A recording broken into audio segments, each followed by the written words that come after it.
রবিবারের রাতে আপনাদের সবাইকে আমন্ত্রণ জানাচ্ছি যাহা বলিব সত্য বলিবতে। শুরু হচ্ছে আরো একটি আনকোড়া এপিসোড।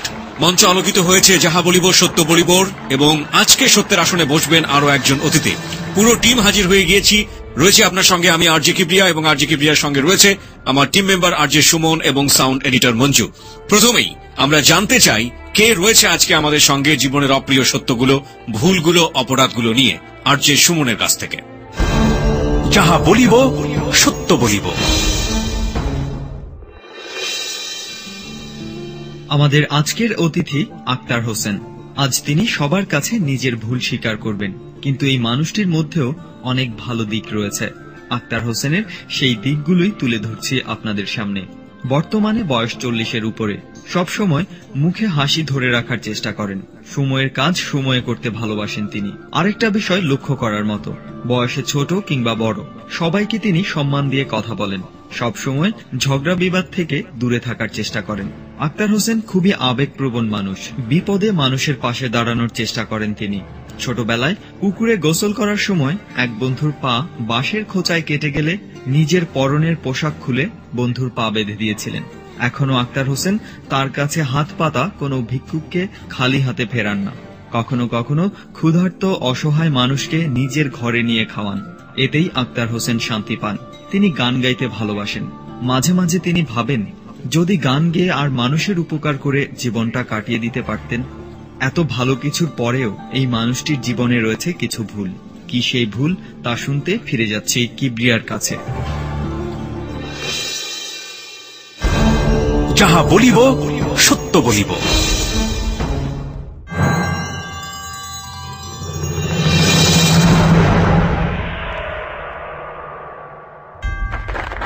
প্রিয় শ্রোতা, আমরা সুমনের কাছ থেকে জেনে নিয়েছি আজকে আমাদের সঙ্গে রয়েছেন আক্তার। আক্তারের জীবনের যে অপ্রিয় সত্যগুলো রয়েছে সেটা এখানে পরিষ্কার হবে, এবং আক্তার তার জীবনের অপ্রিয় সত্যগুলো আজকে আপনাদের সামনে, লাখো মানুষের সামনে তুলে ধরবেন। আমরা প্রথমেই আপনাদেরকে জানিয়ে নিতে চাই, আক্তারের মতো যদিও আপনি আপনার থাকবেন, আমরা অনুষ্ঠানের শুরুতেই তার সঙ্গে একটু কথা বলে নিতে চাই এবং আপনাকে এনশিওর করতে চাই যে তিনি পুরো অনুষ্ঠানে আমাদের সঙ্গে লাইভ রয়েছেন। অনুরাগ চাকমা আমাকে শুনতে পাচ্ছেন? এবং আমরা আশা করছি যে আপনি পুরো অনুষ্ঠান জুড়ে আমাদের সঙ্গে থাকবেন। আপনাকে অনেক অনেক ধন্যবাদ।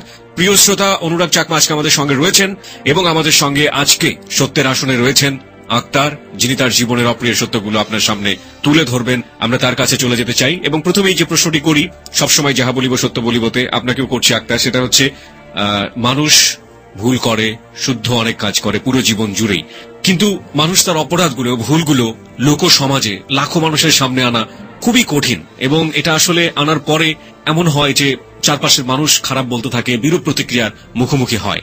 তারপরও কিছু মানুষ আমরা পাই যারা বিবেকের তাড়না বোধ থেকে এই কথাগুলো স্বীকার করেন, যেমন আজকে আপনি করবেন। তো আপনি একটু বলবেন যে এত কিছু জানার পরেও এই যে বাংলাদেশের সবচাইতে চ্যালেঞ্জিং রিয়েলিটি শো যাহা বলিব সত্য বলিব রেডিও ইতিহাসে, সেরকম একটি শোতে আসার সাহস, এবং আপনি কেন আসলেন? আমাকে কেউ শাস্তি না দিলেও আমার বিবেক আমাকে শাস্তি দিচ্ছে, এবং কি আমি যে অপরাধ গুলো করেছি আমি তো কাউকে কোনোদিন বলতে পারিনি, এবং আমাকে প্রতিক্ষণ সর্বক্ষণ কিন্তু আমাকে বারবার শুধু এই যন্ত্রণায় আমি ভোগ করতে থাকি সবসময় সারাক্ষণ। ওই জন্য আপনাদের এখানে আসা আমার। প্রিয় শ্রোতা, যে মানুষটি এখানে এসছেন সে মানুষটি তার জীবনে যে কষ্টের ব্যাপারগুলো, অপরাধের ব্যাপারগুলো, সেগুলো তাকে প্রতি মুহূর্তে এখন কষ্ট দেয়। তিনি কষ্ট পেয়ে গেছেন, বিচারের কাঠগড়ায় তাকে কি দাঁড় করাবেন, কিন্তু কষ্ট যাতে আপনি না পান সেজন্যই আমরা যাহা বলিব সত্য বলিবতে তাকে আজকে তুলে ধরছি, তার জীবনের গল্প আমরা তুলে ধরছি। চলুন শুরু করা যাক। আপনি কোথা থেকে শুরু করতে চান? আমি একবার ছোটকাল থেকে শুরু করতে। জি প্লিজ। আমার বয়স তখন 5 বছর হবে, 1971 সাল। 1971 সালে 5 বছর বয়স ছিল। জি, তখন যখন যুদ্ধ চলছে আমি মনে নেই, কিন্তু আমাকে পরে আমার চাচা, দাদি এবং কি আমার আব্বু, হ্যাঁ, এগুলো সবাই আমাকে বলেছে আর কি।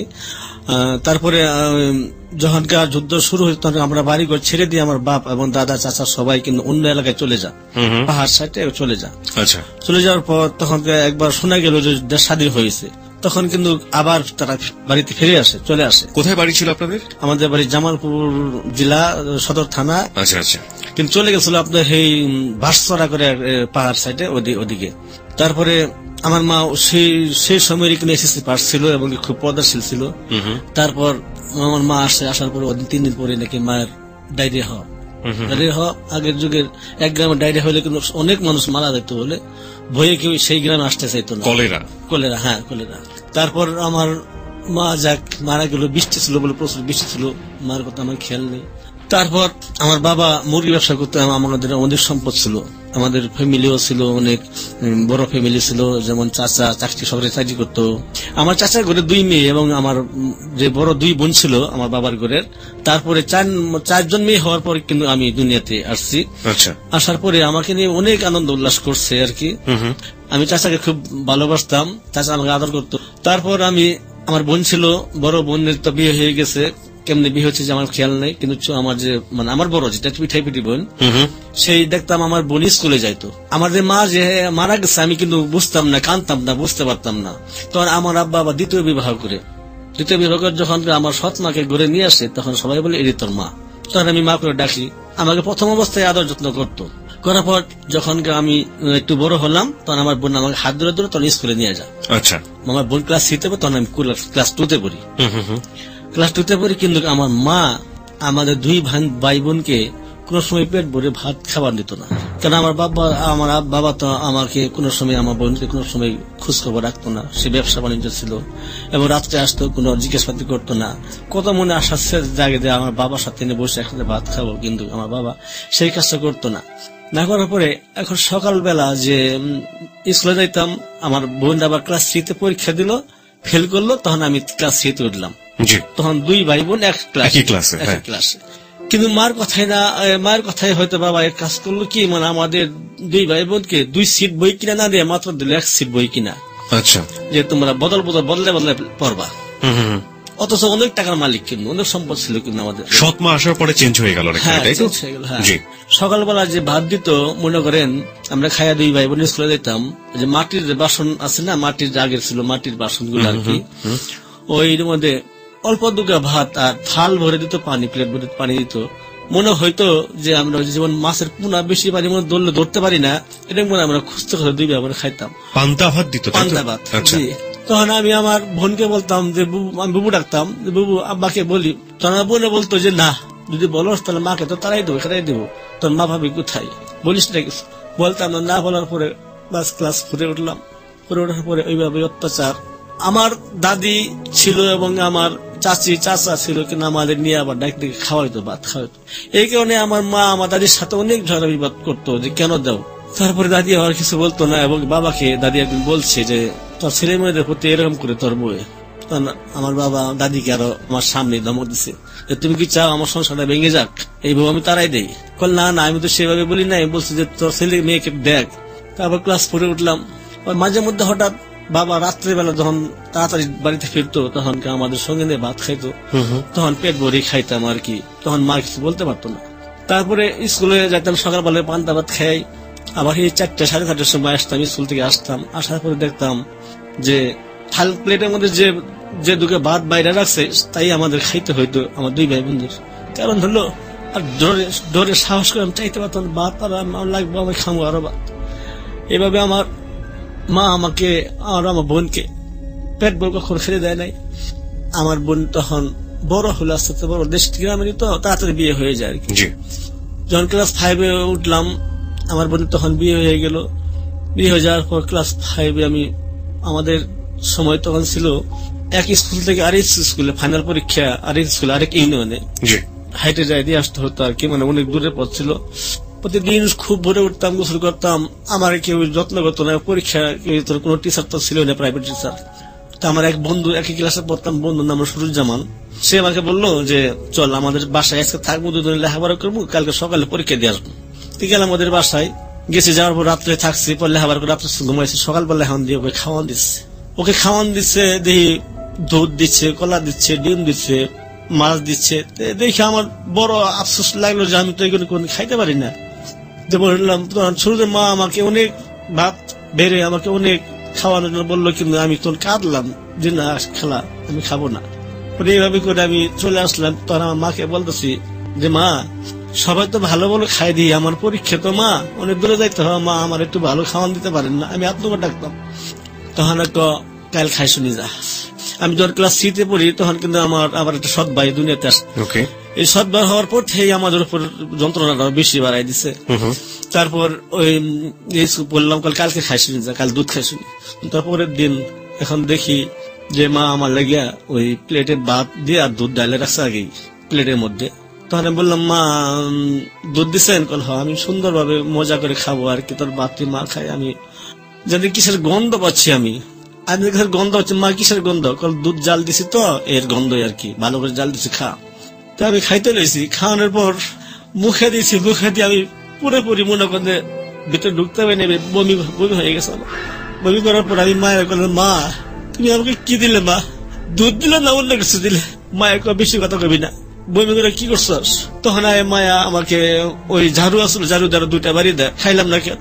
তারপরে আমাদের মুরগি ছিল, মুরগি থাকার পরে সেই মুরগি 3টা মুরগি ওই ভাত খাইতে খাওয়ানোর সঙ্গে সঙ্গে মারা গেছে। আমি কাউকে কিছু বলি না। তারপর না খাই স্কুলে গেলাম, পরীক্ষা দিতে গেলাম। পরীক্ষা দিয়ে আসার পর তখন আমার দাদিকে বললাম যে, দাদি আমার মা এই করে। তারপর রাত্রে বাবা আসলো বাড়িতে, আসার পর দাদি বলছে, তবু বাবা আমার আব্বা বিশ্বাস করলো না। না করার ভাব কি করবো, আর অসহায়ের মতো রইলাম, কিছু বলতে পারি না। তখন রেজাল্ট বাইর হলো, পরীক্ষা পাশ করলাম। পাশ করার পরে এখন আমার মা আমার আব্বাকে যেহেতু প্রকার পারে ও তো বুদ্ধি শুদ্ধি দিয়ে এই বাড়ি থেকে চলে যাবে। আমার বাপ দাদার ভিটা বাড়ি সব বিক্রি করে দিল আব্বা, বিক্রি করে দিয়ে আমাদের বাড়ির থেকে আরো দক্ষিণে 6 মাইল দূরে ওখানে জায়গা খেলো, ওখানে বাড়ি করবে। এমন সময় আমার চাচা আমাকে বলতেছে, বাবা তুমি যাও না। এরপর আমি বললাম, ঠিক আছে কাকা, কাকা ডাক্তার কাকা যাবো না। তারপরে ওনারা চলে গেল, আমাকে দিল না, আমার কাকা আমাকে দিল না, বল না এখানে থাকবে সে, তুমি যাও। চলে গেল। অর্থাৎ আমার মা ওই চলে গেল, এখানে থাকলে তো আমার কিছু করতে পারে না। আমার চাচা আছে, চাচি আছে, দাদি আছে, দাদা আছে, সবাই তো সবাই কথা দূর। তারপর চলে গেল। চলে যাওয়ার পর আমি 5 পাস করলাম, তখন আমার চাচা আমাকে জামালপুর রেলওয়ে স্কুল, ওখানে ভালো স্কুল ভর্তি করে দিল। পুরো আমি ক্লাস 6 ফাইনাল পরীক্ষা দিয়া পাস করছে। পাস করার পর এমন সময় আমার বাবা একদিন দিয়ে হঠাৎ করে আসছে, চাচার বাড়িতে আসছে আর কি। আসার পরে চাচার লোকে অনেক ঝগড়া বিবাদ এবং লাঠি নেওয়া নিয়ে মারামারি অবস্থা আমাকে নিয়ে। আমার আব্বা বলতেছে যে, আমার সন্তান তুই রাখবি কেন? আমার চাচা বলতেছে যে, আজ থেকে তুমি তোমার সন্তানকে আমার দিয়ে দাও। না, আমার সন্তান আমি তোকে দেবো কেন? এইভাবে করে ওরা ঝগড়া বিবাদ করছে, আমার সন্তান দিয়ে দে, তুই কোনো আইনে পাবি না, কোনো পাবি না। এভাবে করার পর বাড়ির সবাই মুরব্বী আসছিল, ওরা বলতে যে, তুমি তো রাখতে পারবো না, তার সন্তান আইনে নাই। বাবাকে আমার চাচা দিয়ে আমাকে কুলে নিয়ে আদর করে চাচা বললো, যাবু রে, তোর কখনো মনে সুখ নাই জীবনে। চাচা কাঁদলো, আমিও কাঁদলাম। বাবার সাথে হাইটা হাইটা পিছিয়ে পিছিয়ে আমি আসলাম। আর বুঝি যে আমার মার কবর ছিল, ওই কবরের ওখানে যাই বললাম যে, মা গো আমার এত কষ্ট কেন মা? তুমি চলে যাওয়ার সময় আমাকে কেন নিয়ে গেলে না? আমাকে কেন রেখে গেলে মা? তারপর আমাকে যেহেতু অত্যাচার করতো, আমি কিন্তু কাঁদতে পারতাম না, তবু আমাকে মারতো। তখন আমি ওই বাড়ির দূরে কোথাও যা নিজনে বসে বসে কাঁদতাম আর আল্লাহকে বলতাম, আল্লাহ তুমি আমার মৃত্যু দাও, মরণ দাও, আল্লাহ আমার সহ্য হচ্ছে না। পরে যাক নতুন গ্রামে চলে গেলাম। চলে যাওয়ার পর তখন আমি খুঁজতে থাকি স্কুল কোথায় আছে, স্কুলে ভর্তি হওয়ার পড়ালেখা করবো আমি। তখন আমি খুঁজতে হতো যারা আমার বয়সী পোলাপান ছেলেরা, তাদেরকে জিজ্ঞেস করি, তখন বললো হ্যাঁ স্কুল কাছে আছে। পরে দুলাল নামে একটা ছেলে, উনি বললো যে আমি তো ক্লাস 7 লেখাপড়া করবো এবং ভর্তি হবো, আমি পাস করছি এই তারিখে। পরে আমার বাবাকে যাই বললাম যে, বাবা এখানে স্কুল আছে, বাবা আমাকে ভর্তি করে দেন। তো বাবা আমাকে ভর্তি করে দেন। ভর্তি করে দেওয়ার পর আমার মাত্র ক্লাস 7 দ্বিতীয় সাময়িক পরীক্ষা দিয়েছি। দেওয়ার পর এখন হঠাৎ করে বাবা বলতেছে কি আমাকে লেখাপড়া বাদ। কেন বাবা লেখাপড়া বাদ দেবো কেন? আমার তো অনেক সংসার আছে, কামলায় কাজ করে, তো তুমি কৃষি কাজ শিখো, কাজ করো। আপনি কি বলেন বাবা? আমি বাবা লেখাপড়া বাদ দিতে পারবো না। পারি, যখন তোর খরচ না দিব, বই পুস্তক কিছু না দিব, তখন তুই লেখাপড়া বাদ দিতে পারবি। তো একদিন যাই 2 দিন যাই, এখন দিয়ে আর অত্যাচার শুরু হয়ে গেল। মা আমাকে ভাত পর্যন্ত দেন, স্কুলে যাইতে বাদ দেয় না দেওয়ার পর তখন না খাই আর কয়দিন যাবো স্কুলে, যাই না স্কুলে, বাদ দিলাম। কি করবো, না কদিন থাকবো। এখন লেখাপড়া বাদ দিয়া তখন ওই আমি কৃষিকাজ শুরু করলাম। আমাদের সংসারের ক্ষেত নিরাই, ধান কাটি, হাল নিয়ে যাই মাঠে, এই সব কিছু করতে হয়। গরুর ঘাস খাওয়ার লাগে, গরুর গোবর ফেলার লাগে, সবকিছু আমি করতে। কামলাকে বিদায় করে দিল, বিদায় করে আমাকে কামলা বানাইলো আর কি। এখন মনে হয় লেখাপড়া বাদ দেওয়ার 9-10 মাস পরেই আমার মা আমাকে আব্বাকে দিয়ে আমাকে বিয়ে করাবো আর কি। আমি বুঝতে পারি নাই, তখন তো আমি কিছু বুঝি না, কিছু জানি না। তো গ্রামের আমি খালু ডাকতাম এক লোককে, উনি আমাকে ডাক দিয়ে বলতেছে যে তোমাকে কিন্তু আবার বিয়ে করবে। ক্লাস 7-এ পড়া অবস্থায় আপনি জি ক্লাস 7-এ পড়া অবস্থায় আপনি লেখাপড়া ছেড়ে দিয়েছেন, ছেড়ে তার মানে দিয়েছি। আপনার বয়স সর্বোচ্চ 12 থেকে 13 বছর। জি, জি। ওই 12 থেকে 13 বছর বয়সে আপনার সৎ মা আপনার বাবাকে পরামর্শ দিচ্ছে আপনাকে বিয়ে করিয়ে দেওয়ার বিয়ে জন্য। করে দিবে। এবং আপনার আপনার আপনার ভাই বোনের মধ্যে আর কেউ বিবাহিত ছিল? আপনার আমি একা, আপনার কোনো আমার বোন দুটো বিয়ে হয়ে বিয়ে গেছে। হয়ে গেছে, এরপরে সিরিয়ালে আপনি আমি- ছিলেন আমি একা, বয়সে। হ্যাঁ, আমার যে আপন মায়ের ঘরে আমি একা, আর সৎ ভাই দুইটা, আর তোরা তো অনেক ছোট ছোট। ছোট, একবার ছোট ছোট। প্রিয় শ্রোতা, আমরা একটি ব্রেক নিতে চাই এইখানে মাত্র 3 মিনিটের। আকার, আপনি যেটা বলছিলেন যে আপনার মা সৎ মা চেষ্টা করছিল আপনার বাবাকে কনভিন্স করে আপনাকে বিয়ে দিয়ে দেওয়ার জন্য, তারপর ওই আমার পাশের গ্রামের পাশের বাড়ির ওই আমাকে বলতে এইভাবে, তখন কিছু বুঝতে হবে না কি আমাকে বিয়ে করাবে মানে কি, কিছু বুঝি না আমি। তখন আমার কোনো কিছু পুরুষত্ব দেয় কিছু আপনি কিছুই বুঝেনি না, না। বোঝার বয়সও হয়নি, কারণ বয়স মাত্র 12 বছর আপনার জি, তখন। আমি কোনো কিছুই বুঝতে পারি না। তারপরে এখনকার এক সময় দেখি যে আসলে আমাদের পাশে গ্রামে, হ্যাঁ, মেয়ে ঠেয়ে দেখা সে বিয়ে করাবো আমাকে দিয়ে। তারপর মনে করেন যে আমি তখন কি করব, আমি কোনো দিশা পাচ্ছি না। এমনি অত্যাচার সংসারে, সৎমাই বারো খাওয়ান দিতে পারে না। এদিকে বাপে কোনো বিচার করে, বাপে আমাকে ধরে মারে, আমাকে মা মারছে, আমার বাপে মারে, কিন্তু আমার কোনো কথা শুনতো না। মা যা মিথ্যা কথা সত্য কথা বলতো আমাকে ধরে আমার আব্বু মারতো। মারার পর তখন আমি কি করবো দিশা পাচ্ছিলাম। তখন আমার যে ফ্যান ছিল দুলাল, সে বললো যে তুই চলে যা, তুই যদি এখানে থাকস তোর মা কিন্তু তোকে বাঁচতে দিবে না। তোকে বাঁচতে তুই চলে যা। কোথায় যাবো, হয়তো তোর কোন আত্মীয় স্বজন বাড়ি যা, আর তা নাহলে কোথাও চলে যা তুই। পরে তারপরে আমি কি করবো, স্কুলের জামাটা আমার জামা কাপড় আব্বু বানাই দিত না আমাকে কোনোদিনও। ওই স্কুলের যে শার্ট ছিল, প্যান্টটা ছিল, ওটা নিয়ে খালি হাতে আমি মনে করেন যে আমাদের গ্রামে জুলহাস নামে একটা লোক ঢাকা মুগদাপাড়া থাকে, ও বাড়িতে আসছে। বাড়িতে আসার পর ওনার কাছে গেছি যে ভাই আপনার তো ঢাকা থাকেন, ঢাকা আমাকে নিয়ে যান। তখন বলতেছে তুমি ঢাকা যাবা, তোমার আব্বা তো আমাকে অনেক করবে, হ্যাঁ, গাড়ি কাজ করবে, আমাকে ধরবে, আমার ছেলে নিয়ে গেছে, নেওয়া যাবে না। তখন বলছে আপনি কবে যাবেন? বলে আমি আজকে চলে যাব। কি যাবেন? ট্রেনে যাবো। তা আমি করছি কি, ওই বিকেল বেলায় যাই আমি ওই স্টেশনে যায়, জামালপুর স্টেশনে যায়, যে ঢাকাতে যাবে যে গাড়ি, ওখানে আমি বসে রয়েছি স্টেশনে।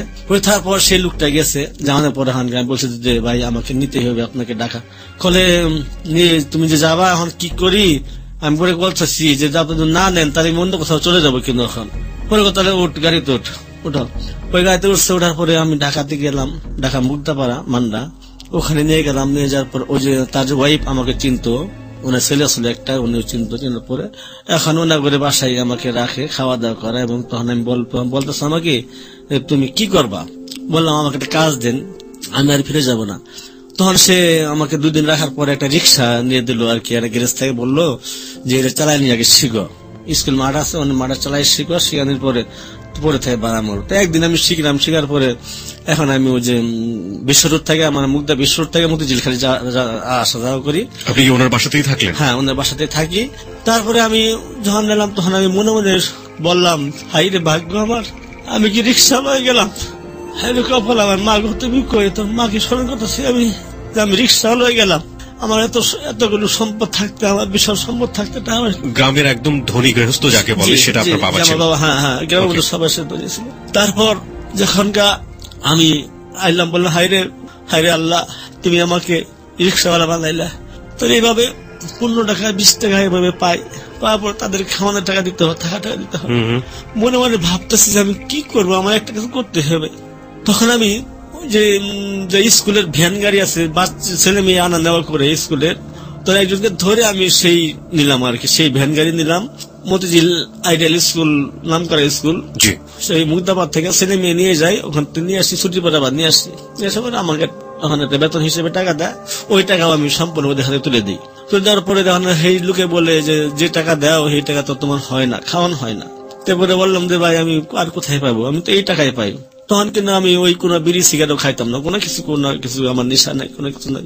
তারপরে এক সময় একটা বলতে যেতে এক সময় ওই যে ওখানের একটা মেয়ে, নাম বলি সমস্যা নাই এখনকার, তামান্না নামে একটা মেয়ে ছিল। সেই মেয়েটা খুব সুন্দরী ছিল, ক্লাস 8-এ লেখাপড়া করতো ওই স্কুলেই। হ্যাঁ, ওই স্কুলে, কিন্তু আমার ভ্যান দিয়ে যাতায়াত করতো। আচ্ছা।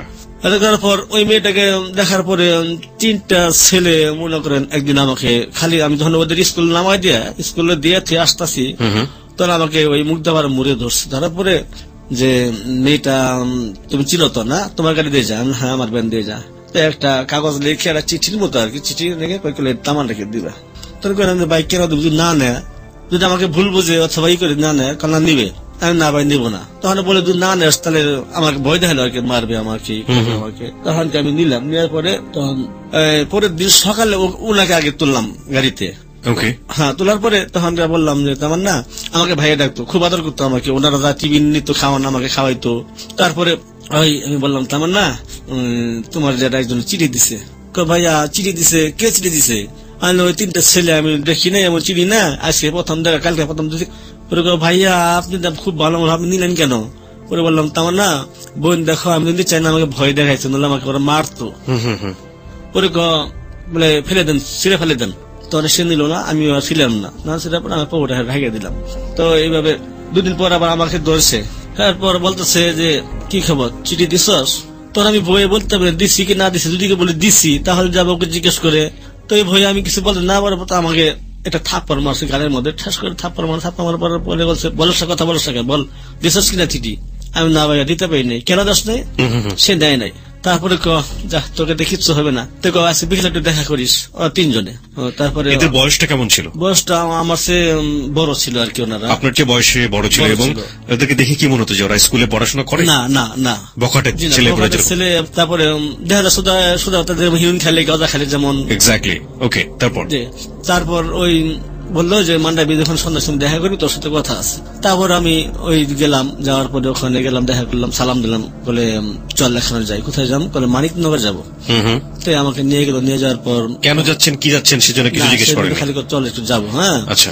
পরে আমি গেছি, যাওয়ানোর পর ওখানে গেলাম, যা দেখান ওরা অনেক কিছু মানে মদ জাতীয় জিনিস, তারপরে গাঁজা জাতীয় জিনিস, এগুলা ওরা খাইতেছে। ওরা 3 জন গেল, আমাকে 4 জন, আর ওখানেও 3 জন। তখন একজনে বলতেছে যে উনাকে কি আমাদের দলে আনা যায় কিনা, আমার কথা বলতেছে আর কি। তখন তো আমি বলতাম, কথা বলতে সাহস পাচ্ছি না আমি। আমাকে বলে তোর নাম আমার বলে রাখলাম, কেন বলে রাখবেন? তোর নাম না চান মিয়া দিলাম। চান মিয়া? জি, চান মিয়া নাম দিলাম। তারপরে আমি হয়তো ভয়ে কথা বলি না, না বলার পরে তখন আসে আর আমাকে বলতেছে যে তুই ভ্যান গাড়ি চালে কত পাস? এই ভাই 1200-1300 টাকা দেয় আমাকে। তোকে দৈনিক দেবো 100 টাকা, তুই আমাদের হয়ে কাজ করবি। কি কাজ করবি ভাই বলেন? আমরা যা যা বলবো তা তুই করবি। তখন আমি বললাম যে ভাই আমাদের কি করাবেন, ভালো কাজ হলে আমি করবো। হ্যাঁ, সব ভালো কাজে, আর যত ঝামেলা আসছে আমরা দেখবো, এই কথা বললো। বলার পরে তখন আমি ওই স্কুলে যে গাড়ি চালাতাম ভ্যান গাড়ি, তখন আমি ছেড়ে দিলাম। ছেড়ে দেওয়ার পরে তো ওদের পিছিয়ে আসলাম। আসার পরে এখন প্রথমে আমাকে নিয়ে যা ওই যাত্রাবাড়ি নিয়ে যায়, প্রথম কাজ করে আমাকে দিয়ে আর কি। যাত্রাবাড়ি নিয়ে যাতে বলতেছে যে ওনারা আবার আমাকে জামা কাপড় বানাই দিছে, ডোলা প্যান্ট, ডোলা শার্ট আমাকে দিচ্ছে, মানে যে পকেটে কিছু রাখলে যাতে দেখা না, বুঝতে না পারা যায়। পরে ভাই ওই যাত্রাবাড়ি একটা বড় দোকান আছে, খুব মালামাল দোকান, মুদির দোকান। তো আমাকে বলে একটা পিস্তল দিয়ে বলতেছে যে ওই পিস্তলটা কিন্তু ভাঙ্গা চোরা, অথচ কাজ কোন কাজ না, শুধু শোপিস। হ্যাঁ, শোপিস। বলে যে এই পিস্তল ওই দোকানে ছেড়ে আসবি, লাঞ্চের পরে কোনো লোকজন নাই, কোনো কর্মচারী নাই, কিছু নাই, হয়তো মালিক হবে উনি। তখন যায় তো ই চাবি, ছোট একটা জিনিস চাবি, একটা সিঁদুর চাবি, সিঁদুরের কোটা চাবি। ওরা বলে চাই আনার পর তো এই সামনে খুঁজবে, খুঁজে করার পর তুই দুখাতে চাবি। কিন্তু ভাইয়া বিশ্বাস করবেন, ওই যখন আমি যাই বললাম যে আঙ্কেল আমাকে একটা সিঁদুর দেন, তখন ওই লোকটা সিঁদুর খুঁজতেছে। এই সময় কিন্তু আমি পকেটে হাত দিছি, ইচ্ছা করলে আমি ওরকম 5টা জিনিস আমি রাখতে পারি এই সময়টুকু আমি গেছি। কিন্তু আমি হাত দিছি, আমার শরীরটা, আমার হাতটা আমার সত্যি কাঁপতেছে, কিন্তু আমার হাত পকেট থেকে বের হচ্ছে না। আমার বের না হওয়ার পর তখন ওই লোকজন তখন আমাকে ওই সিঁদুরের কোটা নিয়ে আমার হাত আছে, এই ছিলেন দাও, নাও টাকা দাও, 3 টাকা দাও, হ্যাঁ 3 টাকা দাও, নাও। কিন্তু আমি ওই কোটাটা ধরতে পারতেছি না। ধরতে না পারার পর তখন ওই যে ওর দোকানে যারা কর্মচারী আসলো, তখন ওই বলছে এই ছেলে তুমি নেও না কেন কোটা, তুমি সাথে নেও না কেন? আমি তখন পকেটে হাত দিয়ে দিছি।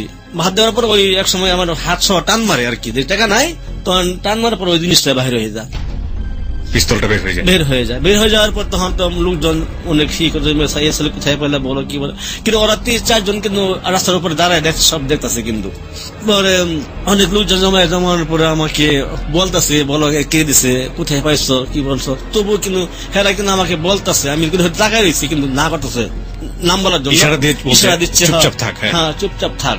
তো নাম বলে না বলবার আমাকে মারলো ভাইয়া, আমাকে অনেক মারলো। অনেক মারার পর তখন আমাকে স্বীকার করাবে, একজন বলে পুলিশের দিয়ে যাবে না, পুলিশ খবর ছোট বললো পান। হ্যাঁ দেখি প্রথমে কি ঘটনা হয়েছে, পিস্তল তো ভালো না, বাংলা পিস্তল।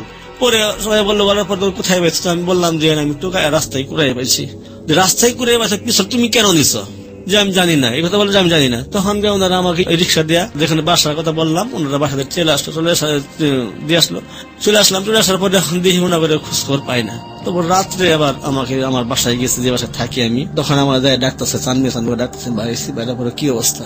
পরে আমি কথা বলি রাগে, কথা না বলার পর তখন এই চিন্তা করিস না চান, চিন্তা করিস এদিকে ও নিয়ে যায় ডাক্তারের কাছে চেক আপ করে আমাকে অনেক টাকা ওষুধ পয়সা দিল। দেওয়ার পর আমি একদিনে দুদিনে খাই সুস্থ হয়ে গেলাম। সুস্থ হয়ে যাওয়ার পর এখন আমার বলতেছে চল আরেকখানে তোকে নিয়ে যাবো। মা জায়গাগুলো চিনাইতেছে আমার আর কি। টাকা দেওয়া কি শুরু হয়ে গেছে? আপনাকে টাকা দিচ্ছে? হ্যাঁ, টাকা দিচ্ছে আমাকে 50 টাকা 40 টাকা 20 টাকা এইভাবে দিচ্ছে আমাকে আর কি।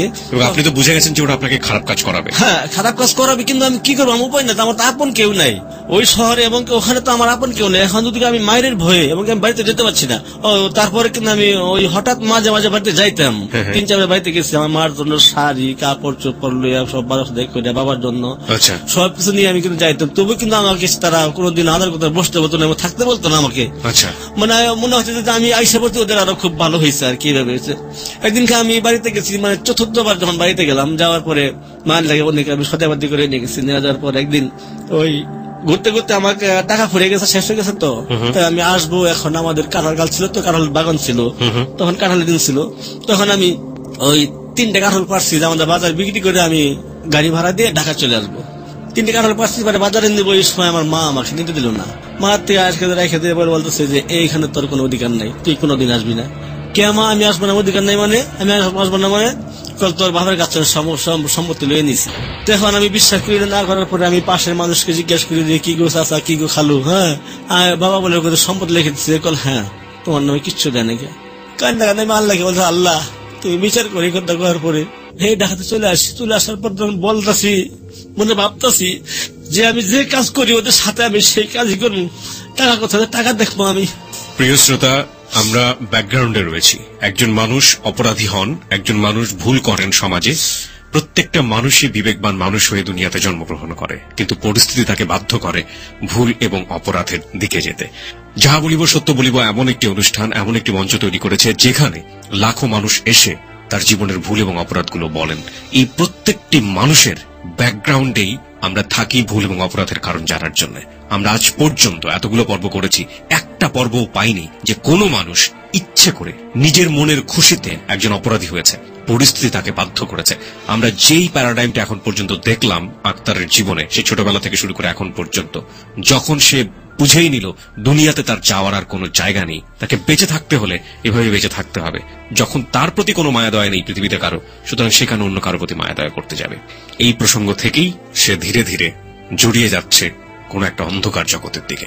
ঠিক আছে, আপনি প্রচুর মার খেলেন জনগণের হাতে, খাওয়ার পরে ওরা এসে আপনাকে সুস্থ করলো, তারপরে বলছিল যে অন্য একটা জায়গায় আপনাকে নিয়ে যাবে। তখন বংশাল একটা জায়গা আছে, নাম হলো চুরিয়ালু গলি। তারপরে নিয়ে গেছে, নিয়ে যাবে ওখান থেকে অনেক লোক, অনেক কি হচ্ছে ওখানে আপনার বোমা জাতীয় অনেক কিছু বানানো হচ্ছে। যে কোন একটা বাড়ির ভিতরে, বাড়ির ভিতরে মানে একটা কারখানা ছিল, কারখানার পিছনের আর কি, কারখানার পিছনে দেখা যায় ময়লা ময়লা জায়গা। হ্যাঁ, ওখানে মানুষ থাকতে পারে না আর কি, এমনি ওখানে এরকম। আচ্ছা, যাওয়ার পর মনে দেখতেছে এরকম বানাইতেছে অনেকগুলা, মানে কি কি জিনিস চিনি না। তো প্রথমে তো বোঝেন ওটা বোমা বানাচ্ছে, আপনি গিয়ে প্রথমে কি দেখলেন? কি দেখলাম, পরে আমাকে বলতেছে চানমিয়া এটা কি জানোস? না ভাই জানি না।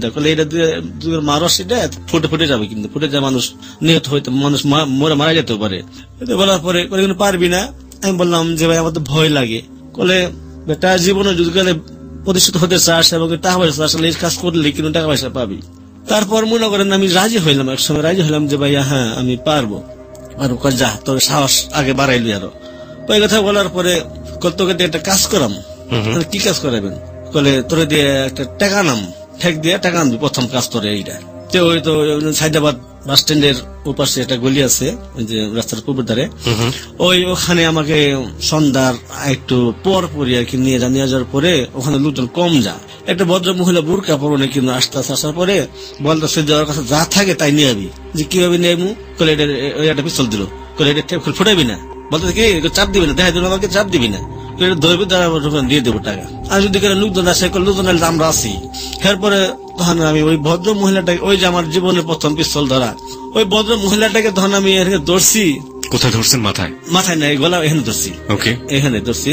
ভদ্র মহিলা কি করছিল ওখানে? যাইতেছিল আর কি। আচ্ছা, এখানে একটা ব্যাগ, সাইড ব্যাগ ছিল। আচ্ছা, যাইতেছিল পরে তো এখানে ধরছি। ধরার পরে আমি বলছি জাপা এটা ফুটাতে বাধ্য করে আমি গেছি, এটা ফুটাতে বাধ্য করেন না, এখন যা আছে আপনি দিয়ে দেন।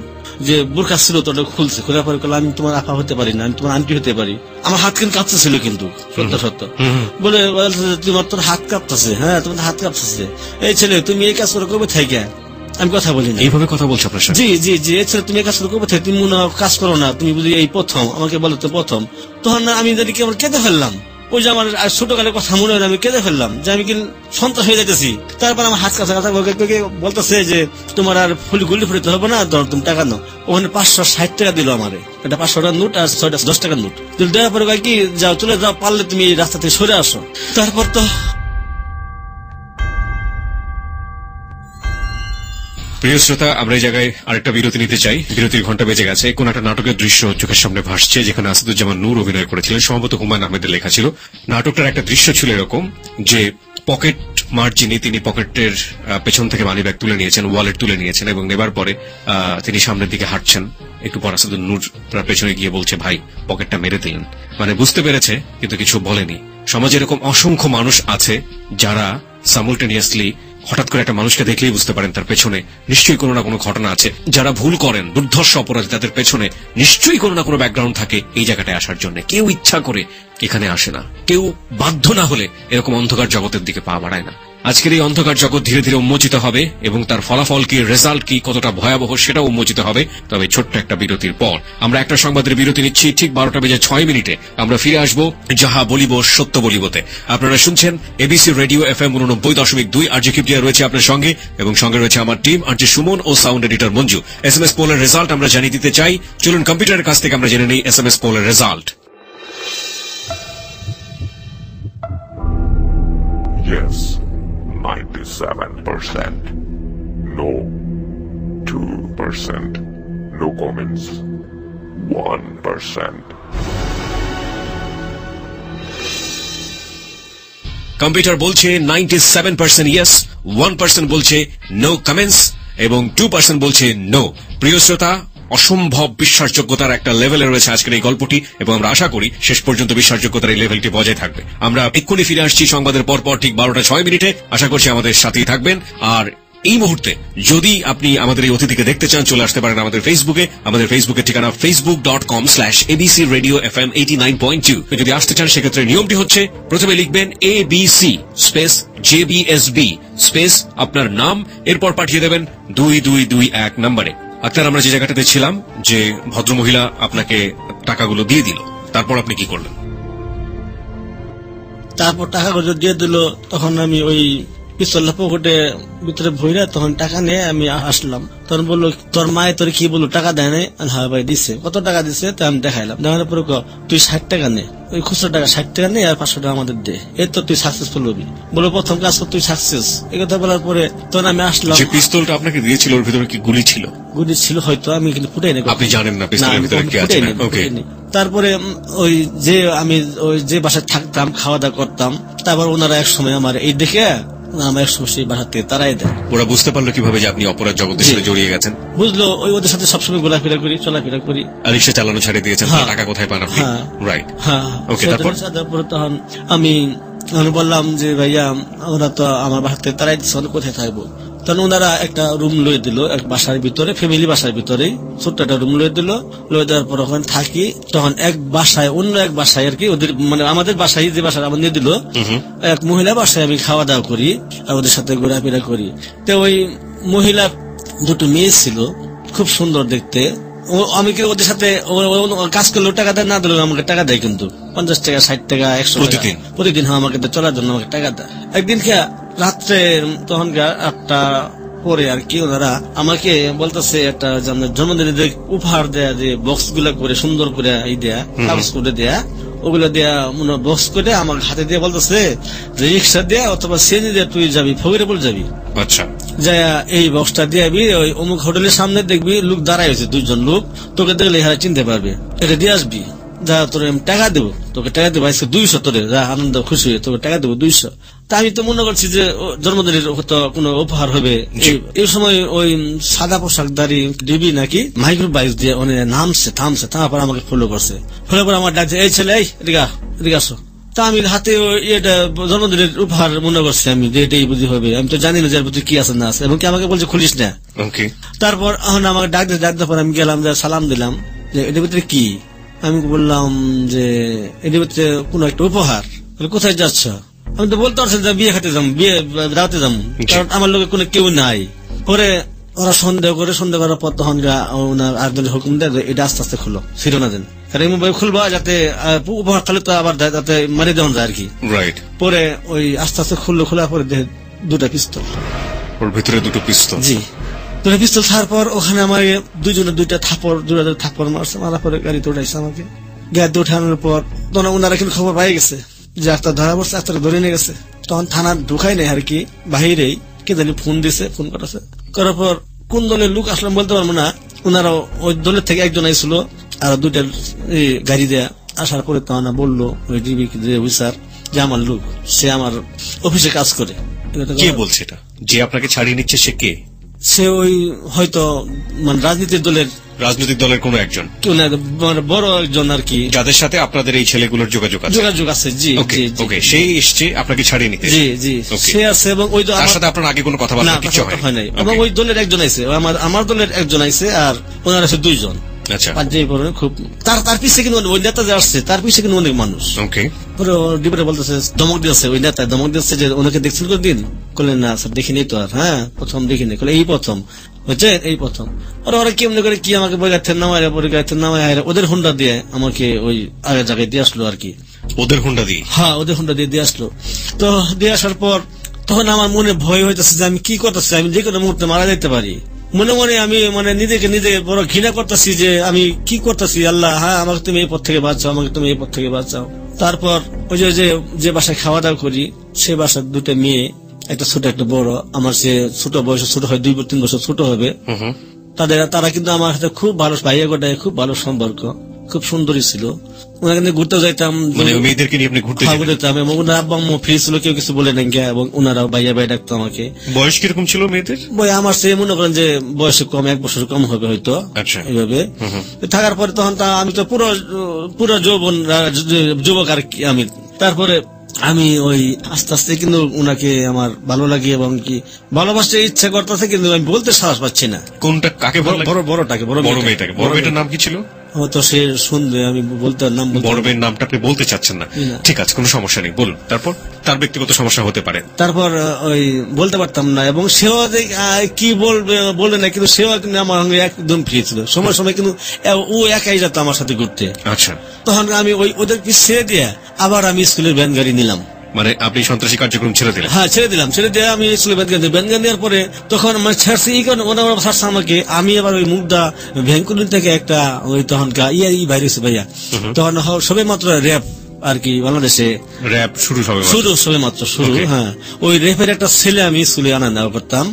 ওই বাসায় যাইতাম, তখন আমি ওই ম্যাডামকে বলছিলাম, রেপের ওয়াইফকে বলছিলাম যে দেখেন আমি তো এরকম আমার সমস্যা করে পরে বলছে কি যে সমস্যা করে না, আমাদের সাহেবকে আমি বলে দিবো, হ্যাঁ, তোমাকে সমস্যা করবে না। আচ্ছা, পরে ওরা এটা কিন্তু ফলো করছে, দেখছে কিন্তু। আচ্ছা, ওরা দেখার পরে তখন আমাকে বলছে, চাঁদ মিয়া, তুই যা করছস ভালোই করছস, যা তোকে ছেড়ে দিলাম, তোর কপাল ভালো। আর তুই তখন রেপের সাথে জড়াই গেছস, রেপের পরিবারের সাথে জড়াই গেছস, এখন তোকে কিছু করা যাচ্ছে না। এটা করার পরে আমি ওখান থেকে মনে করেন যে আর ওনারা আমাকে কোনোদিনও ডিস্টার্ব করে নাই। কিন্তু ওনাদের একটা ছেলে, ওনার মধ্যে একটা 6 জনের মধ্যে একটা ছেলে আমাকে খুব আদর করতো, কিন্তু আমাকে খুব ভালোবাসতো, কিন্তু বলছে যে চাঁদ মিয়া, তুই যে চলে আসছস, তুই আসতে পারছস, তোর কপাল ভালো, আর কোনোদিন জড়াইস না, খাই পরে থাকবি, তবে কিন্তু আমাদের মতো এই কাজে জড়াইস না কোনোদিনও। এই কথা আমাকে বলছে একটা ছেলে আর কি, আমাকে খুব আদর করতো। তারপর করছে ওদের বাসায় খাওয়া দাওয়া করার পরে বাসায় একটা দোকান ছিল, লন্ড্রির দোকান ছিল। সে লন্ড্রির দোকান ছেলেটা ওই মেয়েটাকে ভালোবাসতো আর কি। আপনি যাকে পছন্দ করতেন? হ্যাঁ, আমি তাকে পছন্দ করতাম। ওই মেয়েটাকে ভালোবাসার পর একটা চিঠি দিয়েছে। চিঠি তখন মোবাইল যুগ কম ছিল আর কি, মোবাইলের যুগ। একটা চিঠি দিয়েছে, চিঠি দেওয়ার পর তখন আমাকে দেখাইছে যে ভাই দেখো, বলতেও পারছি না যে ওকে যে আমি তোমাকে ভালোবাসি অথবা আমি তোমাকে বিয়ে করি, কোনো কিছু বলতেও পারছি না, এবং সেও আমাকে কিছু বলে না। কিন্তু অথচ আমাকে না দেখলে আমি রাগ না করি, মানে আমি যদি কথা না বলি, সে আমাকে অভিমান করে কথা বলায় আমাকে, অনেক কিছু দিয়ে অনেক কিছু বলে ঠেলা। এভাবে কিছুদিন যাওয়ার পর একদিন আমি বললাম যে তুমি ছাদে আসো, তখন রাতের 9টা 9:30 বাজবে আর কি, শীতের রাত ছিল। আমি একটু ছাদে আসো, কথা আছে। তো ছাদে গেছে, তারপর আমি বসেছিলাম, মনটা খুবই খারাপ। যাওয়ার তখন বলতেছে যে কি বলবা বলো। তখন আমি বললাম যে আমি তোমাকে বিয়ে করব। কিন্তু এই সময় কিন্তু আবার একটা কথা বলেছি, ওনাদের ফ্যামিলিগত এবং কি ওই ছেলেটার ফ্যামিলি এবং কি ওই ছেলেটার মেয়েটার ফ্যামিলি দুনো পক্ষ দুজনে মিলে এখন কিন্তু তাদের বিয়া ঠিক হয়ে গেছে বিয়ে। ঠিক হয়ে গেছে। এই সময় কিন্তু আমি ডাক দিছি, আচ্ছা, ওদের বিয়ে ঠিক হয়ে গেছে। এই সময় কিন্তু ডাক দিছি, আমি ডাক দিয়ে বলছি আমি তোমাকে বিয়ে করবো। তখন হাসি দিয়ে বলতেছে এরে পাগল, এখন এই কথা বলতেছ, আগে বলনি তো। পরে বললাম তোমাকে চলে যাব, না সম্ভব না। কেন সম্ভব না? তারপরে বলতেছে যে এখন সম্ভব না, এখন বিয়ে ঠিক হয়ে গেছে আমার। বিয়ে ঠিক হয়ে গেছে, তুই বিয়ে কি ভাঙা, বিয়ে তো হয় নাকি, বিয়ে কি ভাঙা যায় না? বিয়ে কি তুমি কিছু রাজি হবে না? বলে বিয়ে করবো না আমি, তাই একেবারে সম্ভব। তারপরে আমি বললাম তুমি করবা কিনা, বল তুমি রাজি হবা কিনা? না আমি কখনো রাজি হব না। পরে এক সময় আমি বললাম আমি কেরা, তুমি তো চিনো আমাকে, আমি কোন দলে থাকি তুমি চিনো আমাকে? হ্যাঁ চিনি, জানি। কি করবেন মারি ফেলাবা? এর চেয়ে বেশি তো কিছু করতে পারবা না। এরপর তখন আমি এক সময় তখন ওকে আমি হাত ধরছি। প্রথমে হাত ধরার পর হাত ছেড়ে দাও। না আমি, তুমি যখন আমার কথা রাজি হবা না তাহলে আমি আজকে তোমার হাত ছাড়বো না, আমি যা করার দরকার তাই করবো। ওরা আমাকে বলতেছে যে তখন আমাকে একটা গালি দিছে, গালি দিছে যে তোর আগামীকালই আমার বাসার থেকে তোর ভারী করে দিব, এই কথা বললো। তারপরে গালি দেওয়ার পর আমি তো রাগ হয়ে গেলাম, কি তুমি আমার গালি দিলা? এই কথা বলার পর আমি ওনাকে ধরছি, ধরার পর তখন বলতেছি যে তোকে আমি কিন্তু মেরে ফেলবো, কিন্তু তোর মাইরে আমি কিন্তু এই ঢাকা শহর ছাড়ব। তুই জানোস তুই আমার বাড়ি ছিল, ঘর ছিল, কিছু ছিল, তোর মাইরে আমি ঢাকা শহর চলে যাবো। এখানে তো মূলত ওই ছেলেগুলি আপনার থাকার জায়গা করে দিয়েছিল নাকি? হ্যাঁ হ্যাঁ হ্যাঁ, কিন্তু ওনারা জানতো না এটা, কিন্তু ওরা জানতো না। কিন্তু এখানে আপনার এই ধরনের ঘটনা ঘটছে, ছেলেরা কিছু জানতো না? জানতো না। এবং কি মাঝে মাঝে যখন ওদের ঘুরতে যেতাম তখন বলতো যে জান নিয়ে ভালোই পছন্দ করছস, তোকে দিয়ে মানাবো, তুই বিয়ে করিস। আচ্ছা, এই বাড়ির মালিক ওরা ছিল নাকি বাড়িতে ভাড়া থাকতো? বাড়িতে ভাড়া থাকতো। ভাড়া থাকতো। আপনি যার সাথে সম্পর্কটা করছেন তিনি আসলে মানে তার বাবা কি করতো? তার বাবা ছিল রিক্সার মিস্ত্রি আর কি। রিক্সার মিস্ত্রি, ওকে। তারপর তো আমি এক সময় দেখা যায় আমি ওনাকে জড়িয়ে ধরলাম। জড়িয়ে ধরার পর উনি দস্তাসতি হওয়ার পরে তখন আমি বললাম এই চিৎকার দিবি না অথবা কোনো ডাকাডাকি করবি না, তো রাখ আমার শরীরে, হ্যাঁ তারপরে তোকে শেষ করে দেবো। কিন্তু জোরাজুরি করার পরে এক সময় সে আমার কাছে হার মানে দেয় আর কি। এক সময় হার মানে দেয়, তারপরে যা হবার তো হলো। এই সময় কিন্তু ওনার মা কিন্তু ডাকতেছে নিচে থেকে, আমি শুনতেছি ওনার নাম ধরে ডাকতেছে এবং আমার নাম ধরে ডাকতেছে, ওরা কোথায় গেল, ভাত খাবে না ডাকতেছে। ডাকানোর পর এখন দেখি সে পড়ে রয়েছে এবং কথাও বলে না, কোনো কিছু বলে না। বাবার আমি ভয় পাই কি মরে গেল নাকি। ওই জীবনের ফার্স্ট আমি অপরাধ ওইটা মনে আমার চরিত্র নিয়া। পরে এখন আমি ওনাকে এই লালাচা দিয়ে হাত ঝাঁকি দেই, কিন্তু আসলে সে কোনো কথাবার্তা বলতে পারছে না। আমি পরে কানে ফু দিতেছি এবং মাথা দুটো ফুটি করছি, দুই কানে ফু দিতেছি এবং কিন্তু উঠে না। এই সময় তোর মা এবং কি ওনার যে ছোট বোন ছিল উনি ডাকাডাকি করতেছে।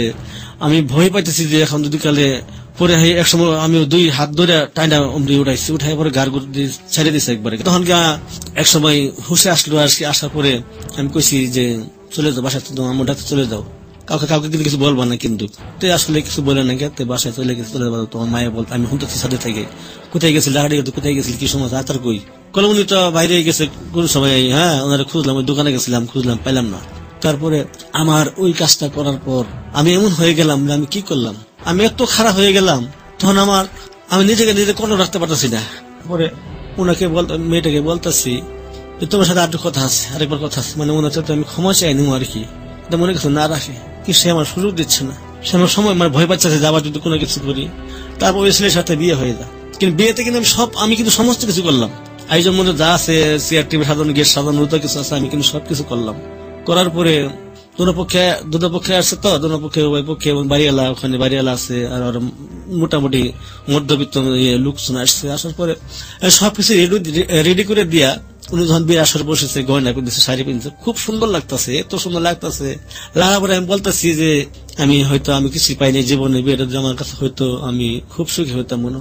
তখন আর কি মানুষের খারাপ সুন্দর আমি দিনটাকে সহ্য করতে না পারি, তখন আমার রুমে যাই, আমি যত আটকায় ভিতর থেকে আটকাই দিয়ে আমি শুয়ে রয়েছি। তখন আমি সিগারেট খাওয়া ধরলাম, সিগারেট খাওয়া শুরু করছি। তারা আমি ওদের সাথে চলতাম, কিন্তু ওনারা কিন্তু কোনো সময় বলতো না যে কিছু খা, মদ অথবা গাঁজাতে কোনো কিছু আমার হাঁটতো না কিন্তু। আচ্ছা, তারপরে ওর মা অনেক লোকজন আসছে, রেজিস্টার হবো আর কি, অনেক ডাকাডাকি করতেছে, কিন্তু আমি জবাব দিচ্ছি না।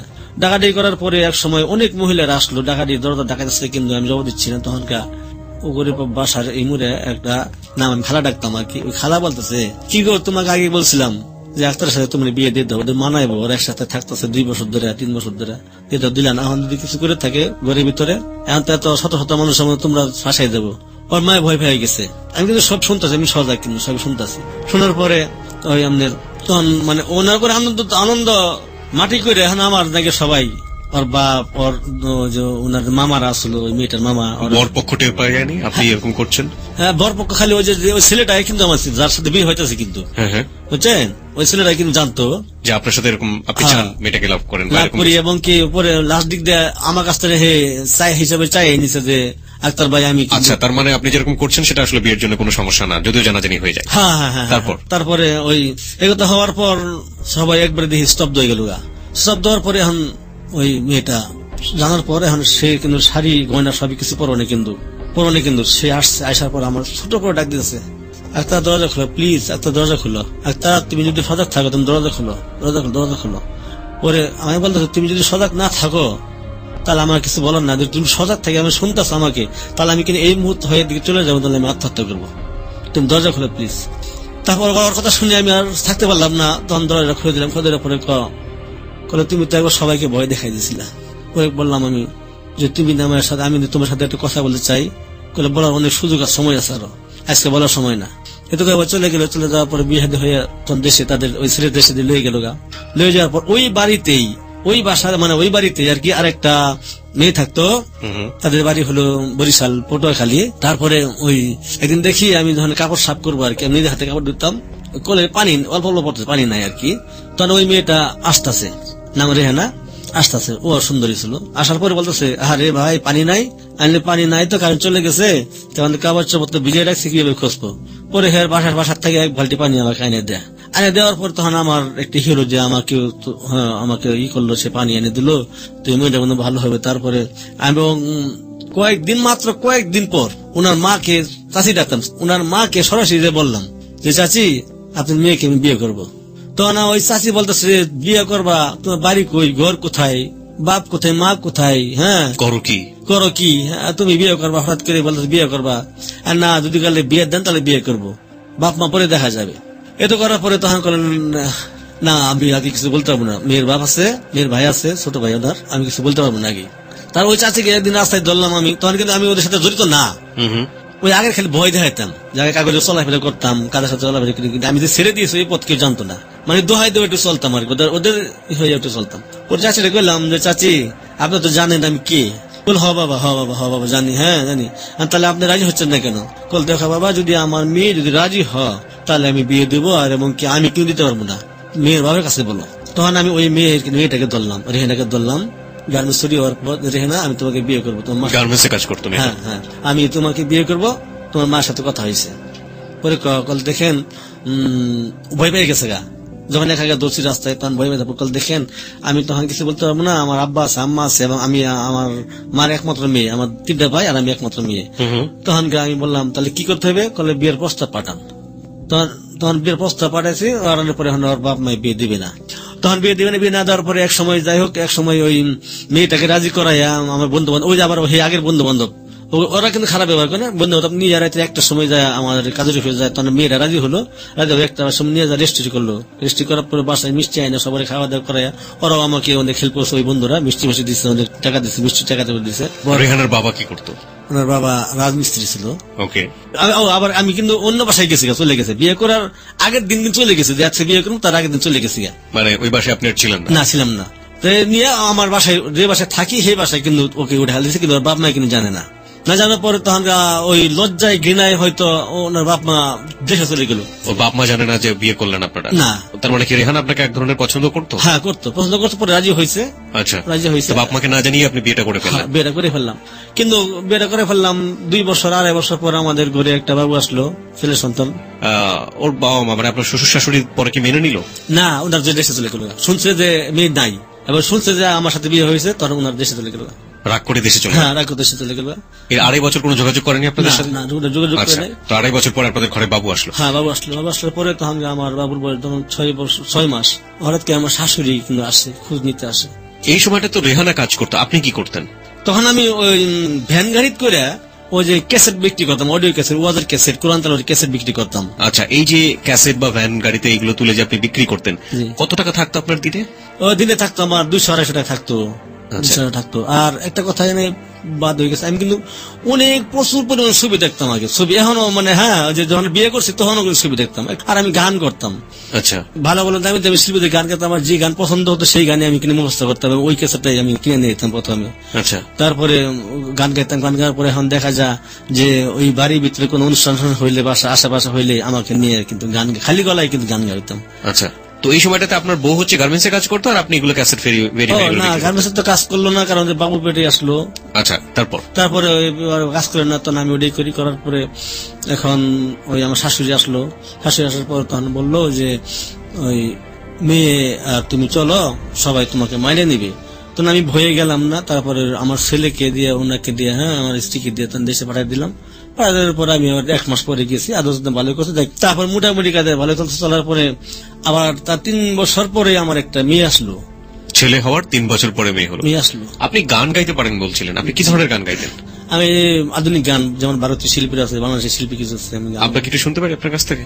কার গান শুনবে? মান্নাদের। আপনার নিজের মতো করে গান শুনি একটু।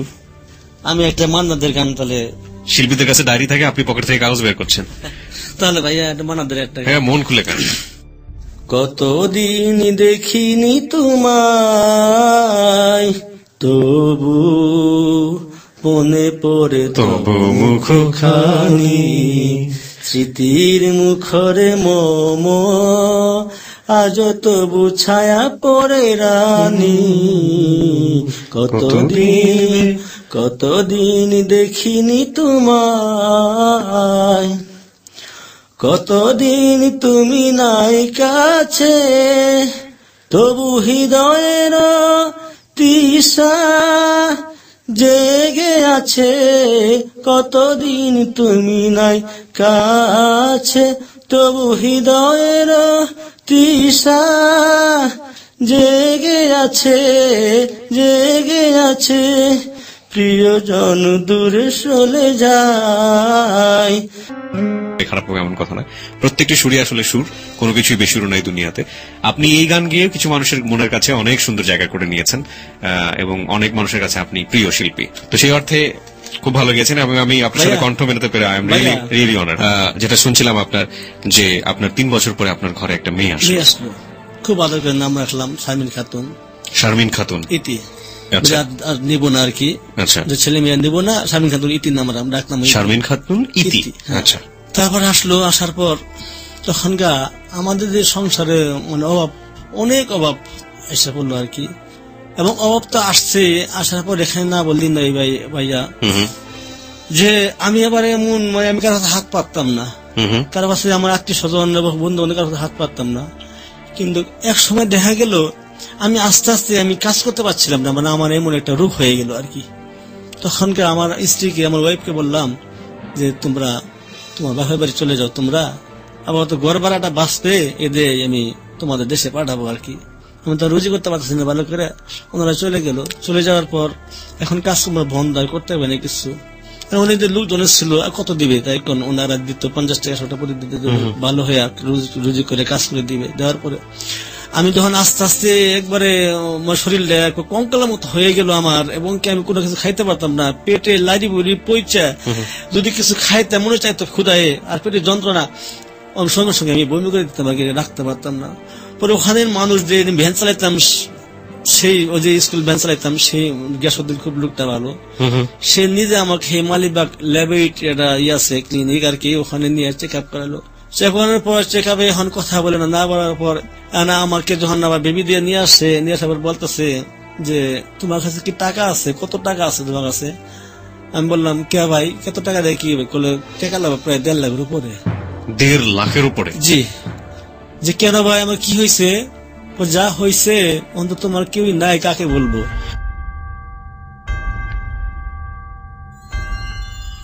প্রিয় শ্রোতা, আমরা এই জায়গায় একটা বিরতি নিতে চাই, বিরতির ঘন্টা বেজে গিয়েছে। আমরা ঠিক 4 মিনিট পর আবারও ফিরে আসছি।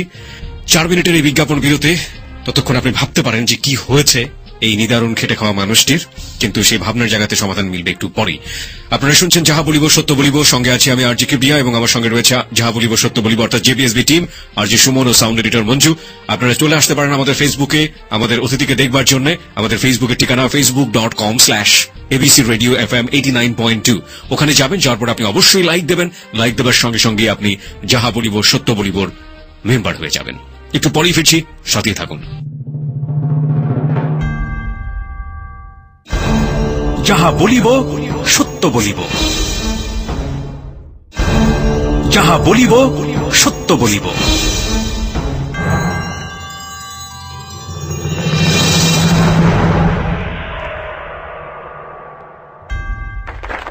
ছোট্ট একটি বিজ্ঞাপন বিরতির পর প্রিয় শ্রোতা, আমরা আবারও ফিরে এসেছি যাহা বলিব সত্য বলিবতে। আরজি কিবরিয়া রয়েছে আপনার সঙ্গে এবং রয়েছে আজকে আমাদের সঙ্গে অতিথি হয়ে আক্তার। তার জীবনের অপ্রিয় সত্য, ভুল কিংবা অপরাধ যাই বলি না কেন, সবকিছু নিয়ে অকপটে লাখো মানুষের সামনে নিজের বিবেক বোধের জায়গা থেকে স্বীকার করছেন আজকে সবকিছু। এবং এই মানুষটি সমাজের একেবারে প্রান্তিক পর্যায়ের খেটে খাওয়া একজন মানুষ, কিন্তু আমি তাকে স্যালুট জানাতে চাই যে তার ভেতরের বিবেক বোধ তাকে আজকে যে আসনে বসিয়েছে, এই বিবেক বোধটি সমাজের অনেক উঁচু তলার মানুষ যারা আছেন তাদের মধ্যে যদি থাকতো, তাহলে হয়তোবা আমাদের সমাজের চেহারা আজকে অন্যরকম হতে পারত। আমরা বিলিভ করি প্রিয় শ্রোতা যে প্রত্যেকটি মানুষই বিবেকবান মানুষ, এবং তার ভেতরের সুপ্ত বিবেককে যদি জাগিয়ে দেওয়া যায়, তাহলে সমাজ, রাষ্ট্র তথা দেশের চেহারা পাল্টে যাবে। যাহা বলিব সত্য বলিবতে আজকে আক্তারের জীবনের যে অপ্রিয় সত্যগুলো, সেগুলো শোনার পরে আপনার ভেতরে যদি অনুভূত হয় যে আপনি আপনার জীবনের ভুল এবং অপরাধগুলো স্বীকার করবেন, আপনি আসতে পারেন। চাইলে নিজের নাম গোপন রেখেও আপনি স্বীকার করতে পারেন এবং হাজারো লাখো মানুষকে বলতে পারেন যে আপনার মতো ভুল এবং অপরাধ যেন কেউ কখনো না করে। আসার জন্য নিয়মটি হচ্ছে, প্রথমে আপনার সেলফোনে লিখবেন ABC স্পেস JBSB স্পেস আপনার নাম, এরপর পাঠিয়ে দেবেন 2221 নম্বরে। আপনি যেখানে ছিলেন, যে আপনি বলছিলেন যে 1.5 লাখ টাকা লাগবে এবং আপনার পরিবারের কাউকে খুঁজছেন উনি আপনার রোগটা জানানোর জন্য, তারপর? জি। তারপরে উনি বললো, গিয়াস ভাই নাম, যে বললো যে তুমি কি পারবা তোমার বাড়ির ঠিকানা দেওয়ার জন্য? আমি বললাম না, আমি তো ওখান থেকে চলে আসছি, বুঝতে পারি আমি আমার সম্পদ থেকে, আমার বাবা থেকে আমি ছিলাম না, আমার বাবা আমার কিছু দেয় নাই। তাহলে এখন কি করবা? আমার স্ত্রী ছেলে মেয়ে কিন্তু তখন দেশের বাড়িতে। তখন বললো তাহলে তোমাকে তোমার শ্বশুর বাড়ি পাঠিয়ে দেবো। আমি বললাম হ্যাঁ দেন। পরে খালি এটুকু বললো যে তুমি ভালো না। কিন্তু পরে বললাম যে ভাই ভালো না, কি হয়েছে আমার, কি হয়েছে বলেন। যদি চিকিৎসা করতে পারে তোমার শ্বশুরে, তা তুমি বাঁচতে পারবে না, তুমি মারা যাও, তুমি বাঁচতে পারবে না। তুমি কাগজ দিল না আমাকে, রিপোর্টের কাগজ, যে এক্সরে করছে, এই করছে, চেক আপ করছে, কাগজ দিল না আমাকে। না জানি যে আমার শ্বশুর গরিব। তারপর আমার শ্বশুর বাড়ি গেলাম, যাওয়ার পরে আমার ওয়াইফ দেখে আমাকে দ্রাব বেড়ে ধরলো। অনেক কষ্ট গেছি, হাঁটতে পারি না, একা একা কঙ্কাল হতে কিছু খাইতে পারি না। তখন যাবে তো চিৎকার পারতেছে, তুমি কি অবস্থা হয়েছে, কি অবস্থা। সবাই বলছে সে বাঁচবে, সে মারা যাবে। তখন আমার শাশুড়ি তো বললো যে কি হয়েছে তোমার, কি চিকিৎসা, কি চেক আপ করেছো না করেছো, কাগজপত্র দেওয়া দিই। পরে আমি বললাম আম্মা পারবেন না, কারণ আপনারা গরিব, আপনাদের টাকা নাই, এত টাকা নাই, প্রায় 1.5 লাখের উপরে টাকা লাগবে বলে এই কথা বলছে। তো আমার আশা ছেড়ে দেন। তারপর আমার অনেক কান্দাকাটি করতেছে, আমার ছেলে এবং আমার মেয়ে অনেক কান্দাকাটি করছে, আব্বুর কি হয়েছে, মানে আমার চেহারা পাল্টে দেখা মানে বুঝতে পারে না। তখন আমি শুধু ওই একটা চিন্তাই আমি করি যে আমার আল্লাহ কষ্ট দিচ্ছে কি, ওই আমি একটা অপরাধ করলাম, একটা মেয়েকে জীবন নষ্ট করলাম। তখন আমার ভিতরে জ্ঞান আসছে যে আমি একটা অপরাধের জন্য কি আমার এই কষ্ট, এই শাস্তি। আর আমি যে ওই সন্ত্রাসের কাছে জড়িয়ে গেছে, আমি তো কোনো অন্যায় করিনি। তার আগে তো আল্লাহ রাব্বুল আলামিন দয়া করে আমাকে সবতা ফিরিয়ে নিয়েছে। হায় আল্লাহ, আমি কি অপরাধ করলাম, এই একটা অপরাধের কারণে তুমি আমাকে জীবন দিয়ে দিবা। তো রাত্রে খালি কাঁদতাম, আর পেটের যন্ত্রণায় আমি ঘুমাতে পারতাম না। অর্থাৎ আলসার থেকে ক্যান্সার হয়ে গেছিল আর কি। তো এই ছোট একটা ডাক্তার দেখাইছিল আমার শ্বশুর নিয়ে তাদের এলাকায়। তো ডাক্তার স্পষ্ট লেগেছে সে বাঁচবে না। তারপর একদিন রাত্রে আমার স্ত্রী আমার খালি সবসময় কান। তখন আমার ওয়াইফকে বললাম তোমার রূপ আছে, যৌবন আছে, আমি তো বাঁচবো না, মারা যাবো। তো আমার ছেলে এবং মেয়েকে যারা ভালোবাসবে, দেখবে, আদর করবে, বিয়ে হলে তুমি তাকে বিয়ে করো, আর নাহলে অন্যথায় বিয়ে তুমি করো না। বলার পরে সে চিৎ করে গেল। এভাবে প্রায় 15 থেকে 17 দিন চলে যায়, আমি কোনো কিছু খাইতে পারি না, কোন ভাবে বেঁচে আছে আর কি। সেদিন রাত্রে ওই পেটে যন্ত্রণা নিয়ে আল্লাহর কাছে আমি খুব কাঁদতেছি যে আল্লাহ, আমি যদি অপরাধ করি, জঘন্য অপরাধ করি, আল্লাহ তুমি আমাকে মাফ করো, আমি তওবা করতেছি, আল্লাহ তুমি মাফ করো আমাকে। তখন বলতেছি যে আল্লাহর কাছে, আল্লাহ ছোটকালে আমার মা নিয়ে গেছো, মায়ের আদর পাই নাই, স্নেহ পাই নাই, ভালোবাসা পাই নাই, কিন্তু আল্লাহ আমি একটা ভুল করছি, এর জন্য এত কষ্ট, আল্লাহ তুমি আমাকে মাফ করো। ক্ষমা করো, আমার ছেলে মেয়ের দিকে তাকায় তুমি আমাকে ক্ষমা করে দাও আল্লাহ। তারপর এগুলো বলতে বলতে মনে মনে আল্লাহ আল্লাহ জিকির করতাম একটু।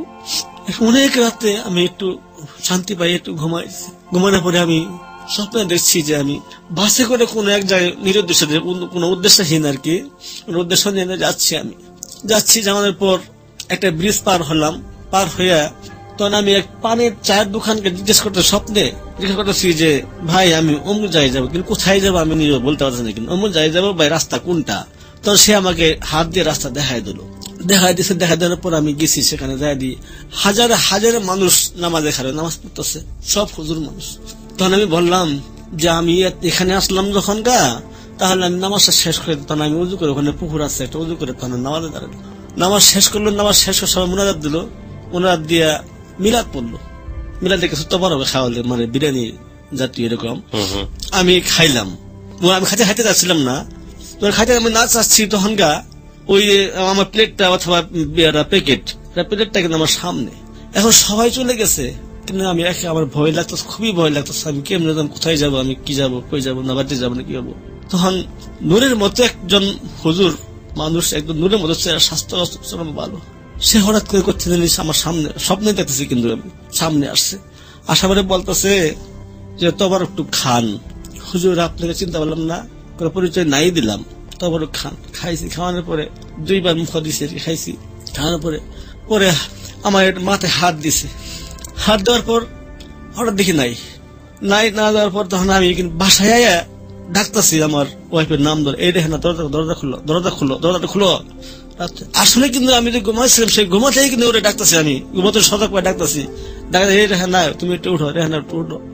বসে উঠছে, কি হয়েছে? তখন কিন্তু পেটে যন্ত্রণা নাই আমার। তারপরে আমি বললাম আমাকে কিছু খাইতে দাও। পরে বলতেছে, হঠাৎ করে খাইতে দেবো, বলতেছে যে তুমি কি খাবা হনকা, এতটা খাইলে তো আবার তুমি বমি করে দিবে। আমি না গো, তুমি আমার খেতে দাও, আমার খুব ক্ষুধা লাগছে। ঠান্ডা ভাত আর কাঁচকলার ভর্তা ছিল, আমাকে ভাত দিছে 20 টাকা উপর, 17 দিন আমি খাই না কিছু। ওই ভাত খাই কিনা আরো বাদ দাও আমাকে। সকালবেলা এখন দেখি আমার পেটে যন্ত্রণা নাই, আমি একা একা উঠতে পারতেছি। এখন তো মনে করেন আস্তে আস্তে আমি সুস্থ হইতেছি। কিন্তু তারপর ভাই আমি আস্তে আস্তে ভালো হওয়ার পর মাত্র 1.5 মাসের মধ্যে আমি আবার ঢাকায় চলে আসি আমার বউ ছেলে মেয়ে নিয়ে, পুরো সুস্থ। এখন তো আমার মাথায় চিন্তা, আমি কাকে দেখলাম, কে আমাকে, কারু ছেলে আল্লাহ আমাকে ভালো করলো, দেখার জন্য আমি পাগল, কিন্তু আমি আর দেখতে পাইতেছি না। তখন আবার আয়া এই ভ্যান গাড়ি আমি চালাইতেছি, আবার সেই ভ্যান গাড়ি ওই যে ইলকেসের ব্যক্তি করতেছে। আবার সবাই কিন্তু আশ্চর্য হয়ে গেছে। আমরা একটু নোট করতে চাই, এখানে প্রত্যেকটি মানুষের বিলিভের প্রতি আমাদের সম্মান আছে। সেই বিলিভটা লজিক্যাল, সেই জাজমেন্টের জায়গাটি আপনার। কিন্তু জীবন, ওই যে বারবারই বলি থাকি, আমাদের চোখের সামনে যা দেখি আমরা, তার বাইরেও বিশাল এক জগৎ আছে। সেই জগৎটা এখন পর্যন্ত অনাবিষ্কৃত, এবং সেই জায়গাটাকে অস্বীকার করে না বিজ্ঞান। আমরা তার প্রতি সম্মান রেখে, আপনি বিশ্বাস করবেন কি করবেন না সেটা একেবারেই আপনার ব্যক্তিগত ব্যাপার, কিন্তু তার জীবনে যে ঘটনাগুলো ঘটে গেছে, সে তার বিলিভের জায়গা থেকে সেটাকে উপস্থাপন করছে, সেটার প্রতি আমাদের রেসপেক্ট রাখা উচিত। সেই কাজটি যাহা বলিব সত্য বলিব সচেতন ভাবেই করছে। ওকে, তারপর যখন ঢাকায় এসে সবাই অসহ্য হয়ে গেছে, কি ব্যাপার, এই মানুষ কেমনে ভালো হলো, কেমনে সুস্থ হয়ে গেল, কিন্তু মনে মনে আমি এই লোকটাকে খুঁজতে থাকি। ভাইয়া বিশ্বাস করবেন 4টা বছর চলে গেল, এই লোকটা খুঁজে পেলাম না হওয়ার পর আবার আমার সংসারে এমন মেয়েটা বড় হয়েছে, ছেলে বড় হয়েছে, কিন্তু বুঝছেন, কিন্তু আমার অভাব আবার দেখা দিল, এত অভাব দিল যে তখন আমি আর কোনো কিছু করতে পারি না। কোনো ব্যবসা করতে গেলে ওই টাকা আসে না, কোনো কিছু তোর টাকা আসে না। আসার পরে তখন আবার আমার ফ্যামিলি সব পাঠাই দিলাম দেশে, শ্বশুর বাড়ি এলাকা পাঠাই দিলাম। পাঠাই দেওয়ার পর তখন আমি একলা থাকি, একলা করি। কিন্তু মানুষের যে ঋণ করছি আমি, 30-35 হাজার টাকা ঋণ করছি আমি, সবাই রাস্তায় আছে আমার ব্রিগেড দেয়, টাকা দিয়ে, টাকা নিলে অপমান করবো, জামা খুলে রাখবো, এমন করে অনেক আমাকে অপমান করতেছে, আমাকে অনেক অপমান করতেছে। করার পরে তখন আমি কিন্তু ওই যে ওই ভ্যান গাড়ি চালাই আর করি, কিন্তু টাকা আসে না। আপনি যেই অপরাধের কারণে আল্লাহর কাছে মাপ চাইলেন, সেই অপরাধটি যার সাথে করেছিলেন, তার সাথে কি ও তো বলেছিল যে পরবর্তীতে কথা হবে, পরবর্তীতে কি কথা বলতে পেরেছে? হ্যাঁ, বাদ হয়ে গেছে। তার পরবর্তীতে ভাইয়া ওই যখন আমি বিয়ে করছি আর কি, তখন তার কিন্তু সংসার ভেঙে যায়, সেটা তার সংসার ভেঙে যায়, যে পছন্দ করলো না, সংসার ভেঙে যায়, শুনছে আমি বিয়ে করছি। তারপরে অনেক কাজ শেষে কিন্তু বুঝতে পারে, আমি কিছু জানি না, কিন্তু আমার অনুভূতি যেটা ছিল আর কি, সে আমার কিছু বলতে চাচ্ছিল আর কি। তারপরে অনেক কাছে কাজা পরে, কিন্তু ওনার সাথে ফ্রি, উনি কোনো কিছু মনে রাখে নাই। তারপরে যে ওনার যে আবার দ্বিতীয় বিবাহ হয়েছিল, সে অনেক সুখী কিন্তু এখন, এবং এমন হয়েছিল আমি যদি কোনো টাকা পয়সার দিক দিয়ে কোনো থাকতাম এবং কি কোনো অভাব উনি খবর পাইলে কিন্তু আমার বাসায় টাকা দিয়ে যেত, সাহায্য করতো।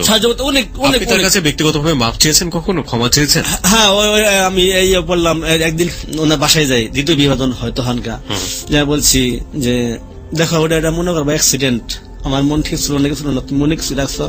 ওরা বলে না আমি তো ওটা ভুলেই গেছি, এবং কি আমি তোমাকে অন্যভাবে চিন্তা করছিলাম, কিন্তু এসে দেখি তুমি বিয়ে করে ফেলছো আর কি। আচ্ছা আচ্ছা। ওরা আমি কিন্তু অনেক কাঁদছি ওর হাত ধরে, তুমি আমাকে আগে কেন বলোনি, বলো, অথবা এটা খবর দিতে পারতো, আমি তো এই বিয়েটা করতাম না। পরে যাক, পরে যা হবার হয়ে গেছে, কিন্তু আমার দোয়া করো আমার জন্য, আমি যেন সুখী হতে পারি। তার মানে আপনাকে মাফ করে দিয়েছেন। ওকে, তারপর দেশে পাঠিয়ে দিলাম, আমার স্ত্রী পুত্র পাঠিয়ে দিলাম। পাঠিয়ে দেওয়ার পর আমি তো ব্যাংক চালাতে, আমি এত ঋণগ্রস্ত হয়েছি, তখন আমি চলে যাবো অথবা মারা যাবো আর কি, আর ভালো লাগতেছে না আমার এই সংসারে, ভালো লাগতেছে, আমি মারা যাবো, পরে চলে যাবো। তখন মালিবাগ গ্রামে ওখানে আমি ওখানে ব্যান রাইখে লাঞ্চের সময় ক্যাসেট বিক্রি করতাম। তখন একটা লোক নাম জামান, সে আমাকে ফলো করার পরে তখন আমাকে ডাক দিচ্ছে দোকানে, বলতেছে যে আপনি কি দেখান, কি করেন, আপনি কাঁদতেছেন আবার কি করেন? আমি বললাম ভাই আপনি কথা বলে আর কি আমার এই ব্যাপার। পরে আমাকে সে ইস্কা দেয়া একসাথে দূর করে, আমি যেতে চাই না, দূর করে আমাকে লয়ে গেছে। তারপরে এক সময় ওখানে থেকে খুকন ভাই নামে উনি এখন পরিচয় হলো। পরিচয় হওয়ার পরে আমাকে বললো যে আপনি আমাদের এলাকায় চলে আসেন, আমি আপনাকে ক্যাসেট করে দেবো এবং গাড়ি করে দেবো, ওখানে ক্যাসেট করে বেচবেন, আচ্ছা ভালো হবে। ওই আপনি আমার ওয়াইফ কিন্তু বাড়ি থেকে লয়ে পড়ছি, দেশে থেকে ঢাকাতে। আর পরিচয় হওয়ার পর আসলাম, আমার ওয়াইফকে নিয়ে আসলাম, সে আমাকে গাড়ি করে দিল, এবং আমি আসলিয়া জামগড়া ঘুরে ঘুরে ক্যাসেট বেচতাম, ভালোই চলছিল সংসার। চলার পরে তখন খুকন বাড়িতে ছিলাম 6 মাসের মতো, তখন সরে আইছি এপাশে, এবার সরে আছি একটা বাড়ি তাইছি, মানে তখন সেই কারেন্ট ছিল না ওই এলাকায় ভাই, কারেন্ট ছিল না, থাকার পর অন্ধকার। তখন যে লোকের বাড়িতে আসলাম ভাড়া, তখন সে বললো যে আপনি বাড়ি দেখাশোনা করেন, কিন্তু আমার কোনো ভাড়া দেওয়া লাগবে না, গরিব মানুষ যেহেতু থাকেন। বললাম যে ভাড়া কারেন্ট নাই, কারেন্ট আইনে দেবো। অল্প বাসা ভাড়া ছিল, তখন 500-600 করে ছিল। এরপরে কারেন্ট নাই এবং মানুষের চলাচল খুব কম, তখন বউ বাচ্চা নিয়ে আমরা ওখানে থাকি। এর মধ্যে কিন্তু আবার ছোট একটা মেয়ে আমার হইছে কিন্তু। তাহলে 3 ছেলে মেয়ে হলো আপনার? জি, 3 ছেলে মেয়ে হলো। হওয়ার পর আর ওখানে আসলাম, আসার পর থাকতেছে, কিন্তু ভাড়া বুড়া লাগে না, ভাড়া বুড়া আমি দেই। আমার লোকে বাড়িওয়ালা ভালো ব্যবহারই করতেছে। কিন্তু তখন কারেন্ট আসলো, বাড়িতে কারেন্ট আসলো, এবং কি একটা সিঙ্গাপুরের ট্রেনিং সেন্টার, মানে সিঙ্গাপুরের লোক পাঠা, ওখানে ট্রেনিং দিয়া সিঙ্গাপুরের লোক পাঠা, ওখানে ওই এলাকার মানুষের প্রতিষ্ঠিত করলো, ওখানে বিরাট জাঁকজমট হয়ে গেল আর কি। ওই অনেক পোলাপান ছাত্র আসলো, আসার পরে ওখানে অনেক জাঁকজমট, কারেন্ট করে আইলো, অনেক কিছু হইলো। আনার পরে তখন আমি ওই বাসা ভাড়া দিতে লাগলাম, এবং বাসা তখন ভাড়া দিই 1200, 1500, 2000 এরকম করে ভাড়া দিই।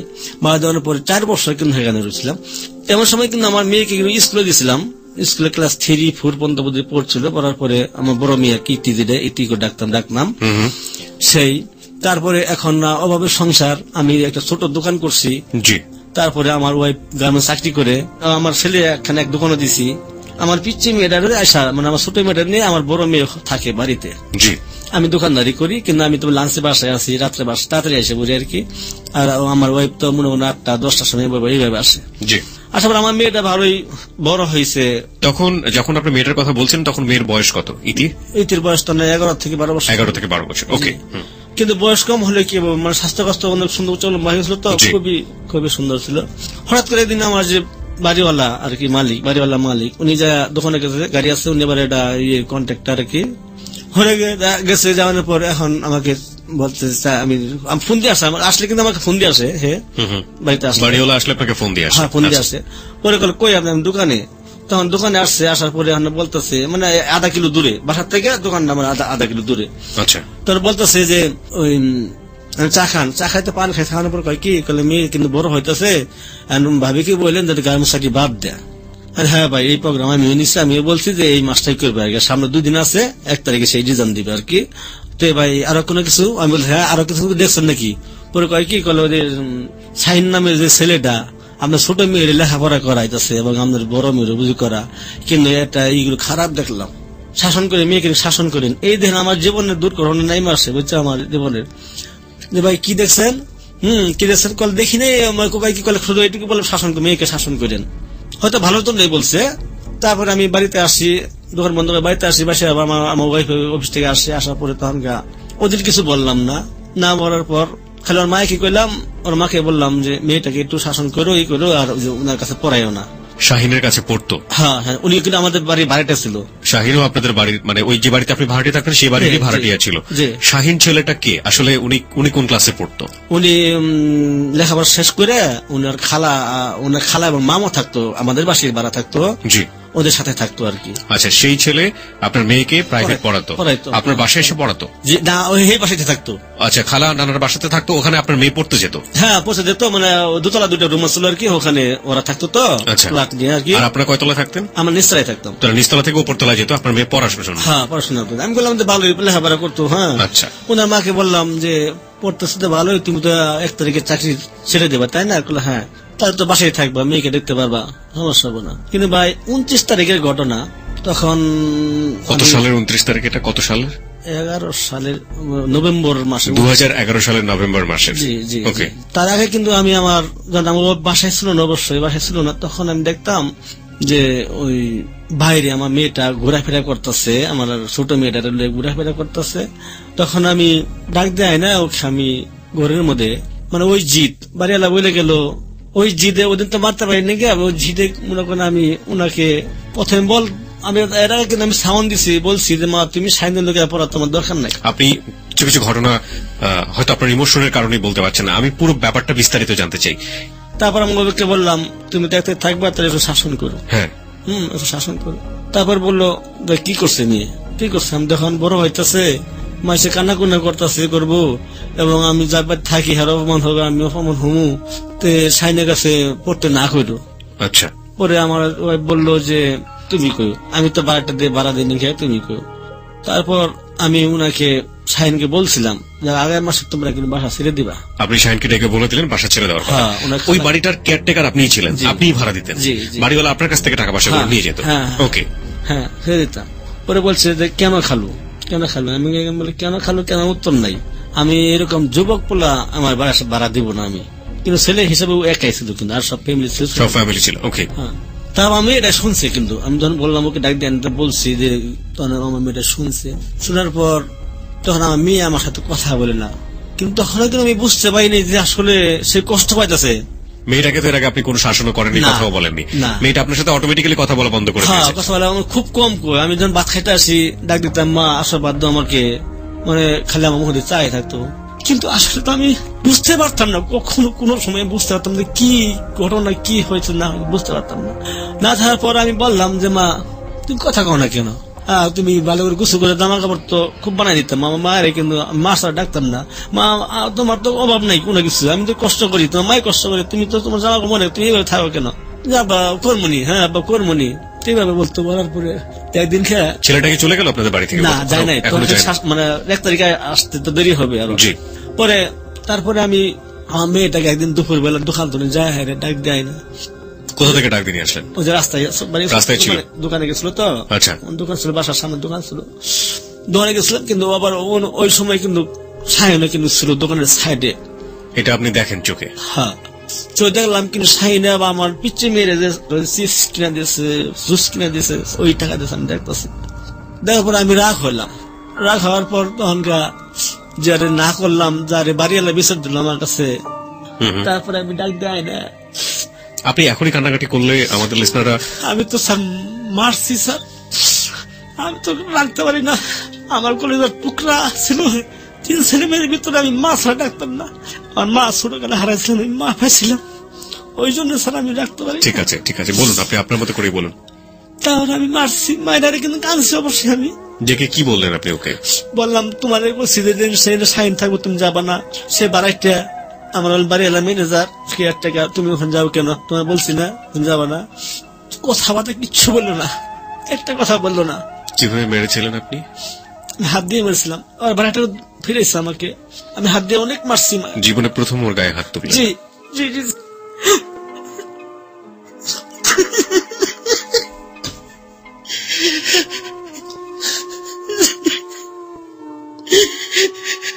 আমার মনে হয়েছে যে আমার এই 8 টাকা আমি শেষ করে দিস। তারপরে আমার দিকে টাকা দিয়েছে, সে কথা বলে না। আমি ভাত না খাই চলে গেলাম, দোকানে চলে গেলাম। যাওয়ার পরে সেদিন আর কোনো কিছু হয়নি।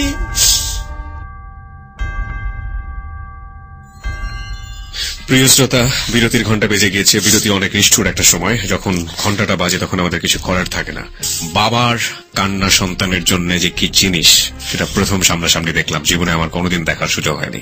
সন্তান বাবার জন্য কেঁদেছে, সন্তান তার মার জন্য কেঁদেছে। আমি বহু পর্বে দেখেছি এসব। কিন্তু বাবা যখন সন্তানের জন্য কাঁদছেন, সেটা যে কত ভয়াবহ, কতটা নির্মম হতে পারে এবং কেন এই নির্মম কান্না, সেটা আমরা জানবো ঠিক একটা যে টাইম চেক তার পরপরই যে বিএসবি ফিরে আসছে পুরো টিম নিয়ে। তখন আপনারা সবাই শুনছেন যাহা বলিব সত্য বলিব। আমাদের এই আজকের অতিথি আক্তার, তার জীবনের ভুল এবং অপরাধগুলো যদি আপনারা তাকে দেখার প্রতি কোনো আগ্রহ পোষণ করে থাকেন, তাহলে চলে আসতে পারেন আমাদের ফেসবুকে।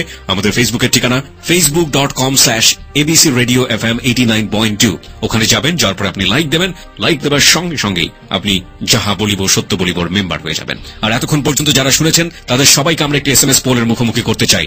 যারা আক্তারকে বিলিভ করছেন, বিশ্বাস করছেন, তারা লিখবেন ইয়েস। যারা করতে পারছেন না তারা লিখবেন নো। লেখার নিয়মটি হচ্ছে, প্রথমে আপনার সেলফোনে যান, সেলফোনে গিয়ে লিখুন ABC স্পেস ইয়েস অথবা নো, লিখে পাঠিয়ে দেবেন 2221 নম্বরে। চটজলদি পাঠিয়ে দিতে হবে। SMS পোলের রেজাল্ট নিয়ে কাজ করছে আর যে সুমন এবং সাউন্ড এডিটর মঞ্জু। একটু পরেই আমরা কম্পিউটারের কাছ থেকে জেনে নেব SMS পোলের রেজাল্ট। ফিরছি ঠিক রাত 1টার টাইম চেকের পরপরই। সাথেই থাকুন।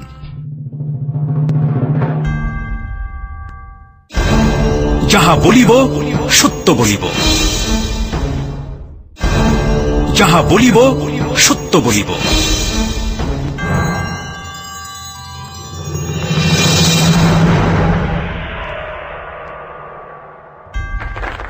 রাত 1টা বেজে গেছে প্রিয় শ্রোতা।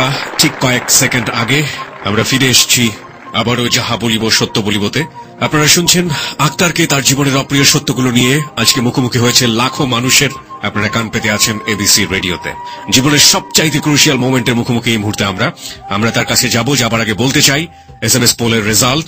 কম্পিউটার আমাদেরকে কি বলে চলুন আমরা দেখে আসি। কত শতাংশ মানুষ আজকে আক্তারের জীবনের অপ্রিয় সত্যগুলোকে বিলিভ করেছে, কত শতাংশ মানুষ এটা বিলিভ করেনি। Yes, 98%. No, 1%. No comments, 1%. Computer বলছে 98% ইয়েস এবং 98% ইয়েস বলছে, 1 হচ্ছে নো কমেন্টস এবং 1 হচ্ছে নো। আমরা ফিরে যেতে চাই আক্তারের কাছে এবং একই সাথে আপনাকে বলতে চাই, আপনি যদি আসতে চান আক্তারের মতো আপনার জীবনের অপ্রিয় সত্যগুলো নিয়ে এখানে স্বীকার করতে চান, সেক্ষেত্রে নিয়মটি হচ্ছে প্রথমে লিখতে হবে ABC স্পেস JBSB স্পেস আপনার নাম, এরপর পাঠিয়ে দিতে হবে 2221 নম্বরে। আমাদের টিম মেম্বার যারা রয়েছে তারা আপনার সঙ্গে ফোনে যোগাযোগ করবে এবং হতে পারেন আপনি আগামী সপ্তাহের অতিথি আক্তারের মতো। যে জায়গাটা থেকে ফিরবো এটা খুবই কঠিন একটা জায়গা আমি জানি, কিন্তু কষ্টের জায়গাটা বুঝতে পারি, কিন্তু ঘটনাটা এখন পর্যন্ত পরিষ্কার নয়। আপনি আপনার মেয়েকে প্রচুর মেরেছিলেন এবং আপনি সেই জায়গাটিতে ছিলেন। আমরা ওখান থেকে ফিরতে চাই। তারপর মারছি, মারার পর আমি দোকানে চলে যাই। দোকানে চলে যাওয়ার পর আমি দুপুরে খাই জানি আমার মাকে মারছি। জীবনের প্রথম আমি গায়ে হাত তুলছি, আমার সাথে কথা বলে লেখা চাইছি। সবসময় মা বলেই ডাকতেন না? জি, কারণ মা ছিল তো, আমার তো মা ছিল না, মা পেয়েছিলাম, মা করে ডাকতাম। আমাকে খুব ই করতো, আমাকে কি বলবো, আমাকে খুব মানে বাবা আব্বু করে, আব্বু আমার আব্বু ডাকতো, বাবাও না আব্বু না আব্বু। আমি কষ্ট করতাম কিন্তু আমি কোনো সময় কষ্ট দিতাম না। জামা কাপড় অনেক জামা কাপড় আমি মায়ের পছন্দ মতো যেটা পছন্দ সেটা কিনে দিতাম। চলে আসি আমি দোকানে, চলে আসার পর এইটুকি, তারপরে ভালো চলতেছে এবং কি ওই ওনারা যে চলে যাবে, শাহিনারা চলে যাবে, মাত্র 21 তারিখ ছিল তখন, নভেম্বরের 21 তারিখ। 21 তারিখ ছিল। ওই দিন মনে হচ্ছে বাংলাদেশ আর পাকিস্তান ক্রিকেট খেলা হচ্ছে না আর কি। আচ্ছা আচ্ছা। তারপর ওই দিন আমি দোকানে অনেক ভিড়, টিভি আসছিল দোকানে ভিড়, সবাই ছবি দেখতেছে। কিন্তু একটা মেয়ে আবার আমাদের বাসায় ভাড়া ছিল, বাড়ি চুয়াডাঙ্গা, নাম ছিল ফরিদা। ওনার খালাতো বোনের সাথে ভাড়া ছিল, ছোট ছিল তো আমাদের ফ্যামিলির সাথে জড়ে গেছিল। আমার মেয়ের সাথে মনে হয় বান্ধবী ছিল এবং দুজন একসাথে ঘুমাইতো, ছোট রুম দিয়েছিলাম, কিন্তু ঘুমাইতো থাকতো। ওই 8:10-15 মিনিটের অবস্থান ওই মেয়েটাও কিন্তু আমাকে আব্বা ডাকতো এবং খালু ডাকতো, সময় আব্বা ডাকতো। কিন্তু ওনার ডাকতো এই কারণে, ওনার বোন যে আসলে ভাড়াই ছিল, ওনার বোনের সাথে ওনারা কিন্তু চলে গেছিল আমাদের কাছে রাইখা, তখন ওনাকে গার্মেন্টসে চাকরি লিয়ে দিয়েছিলাম। তারপরে আব্বু করে দৌড় বাবা করে দৌড়ে চিৎকার বাড়াইছে। আমি আসলে একটা মানুষ ধরার সাথে মানুষ, মা কি হয়েছে, হেরো করে মা ডাকতাম মেয়েটাও, মা কি হয়েছে, কান্দ কি হয়েছে কি হয়েছে, শুধু মাটি পড়ে আছে, আব্বা গো বন্যা আর, আরে কি কো বন্যা কি হয়েছে মানে এই কথা বলার পরে খালি আব্বা বাসায় যায় দেখেন। পরে আমি তো সব দোকান অমনি ফালে, অমনি কারো আছে কিন্তু বলতে পারি না, ফালে আমি কেন দিয়ে দৌড়ে গেছি, যায় দিই শত শত মানুষ আমার বাসার কেটে,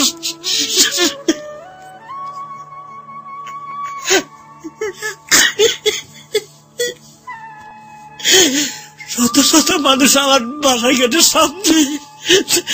আমি ভাবতেছি যে কি হয়েছে, আমার মার কে হয়েছে।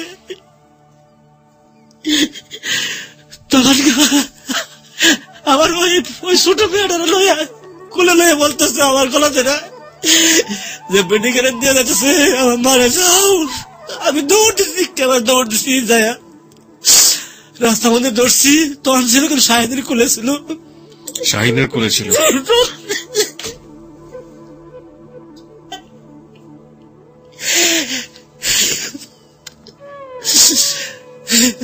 তারপর লোকজন আরো ছিল ওর সাথে, আমি গেছি, আমি খুলে দিয়েছি, খুলে দেওয়ার পর মনে হয় আমার অপেক্ষায় ছিল স্যার। খুলে দেওয়ার পর খালি একটা খিচুড়ি দিছে, খিচুড়ি একটু তাকাইলো গাড়ি, দাদা যখন তাকাইছে, তাকানোর পরে মনে করে আমি কন্ট্রোল করেন, আপনি নিজেকে কন্ট্রোল করেন। আমি কি করব। তারপর একটুখানি চোখ বলছে তো বললাম আমি, আমার মেয়ে ভালো হয়ে গেছে, তোরা কই, আমার মেয়ে ভালো হয়ে গেছে, আয় তোরা আয়। তখন আমার মেয়েকে নিয়ে আমি বাসার দিকে যাইতে শুরু করছি। তখন দিয়ে একবারে আমার হাতে আমার কোলে একবারে সব কিছু ছাইড়ে দিছে। তোর আমার কোলে থেকে আরো কে নিল, নেওয়ার পর দৌড়ে মেডিকেলে গেছে, আমি পিছিয়ে গেছি। যাওয়ার পর তোর ডাক্তারের চেক আপ করলো, আমাকে সান্ত্বনা দিতে হয়েছে যে আপনার মেয়ে ভালো হয়ে যাবে, কিন্তু আমি তো আমার তো মন মানতেছে না। তখন কে জানি আমাকে যে এলাকায়, এই এলাকায় আসলে জাম করা যে আমাকে নিয়ে আসছে যে খুকন ভাই, সেই খুকন ভাইকে আমি ফোন করলাম, সে অ্যাম্বুলেন্স নিয়ে সঙ্গে সঙ্গে গেল, যাই দেখলো এই অবস্থা। তারপর আর কি, আমি তো আমার এর জ্ঞান নাই, আমি বলতে পারবো না কোথায় কে নিছে, আমার না দিছে বলতে পারবো না। বাসায় গেছে, বাসায় যায় দিস, তোর আমার সমস্ত শরীরে পানি পরে অনেক পাইছি, অনেক পানি বই তো না যে আমার মেয়ে কি হয়েছে বল। আমার মানে আমি বিশ্বাস করতে পারতেছি না যে আমার মেয়ে মারা গেছে। গরিবে তো সবাই ছিছে, আমি আমার মেয়ে চাপড়াই ধরি, আমি বলি মাগো তুমি কথা কও না কে, মা তুমি কথা বলো না কে, কথা বলো না কে। তখন সে কথা বলে আমাকে ধরে সবাই। এখন আপনি একটু কন্ট্রোল করুন। জীবনের কিছু কিছু ভুল অজান্তেই হয়ে যায়, এবং সেই ভুলগুলো আসলে মানুষকে কতটা কষ্ট দেয়, এবং সেই কষ্ট যে কতটা অপূরণীয় কষ্ট সেটা বলার কোনো অবকাশ রাখে না। আমরা এরকম হাজার হাজার ঘটনা পাই প্রতিনিয়ত।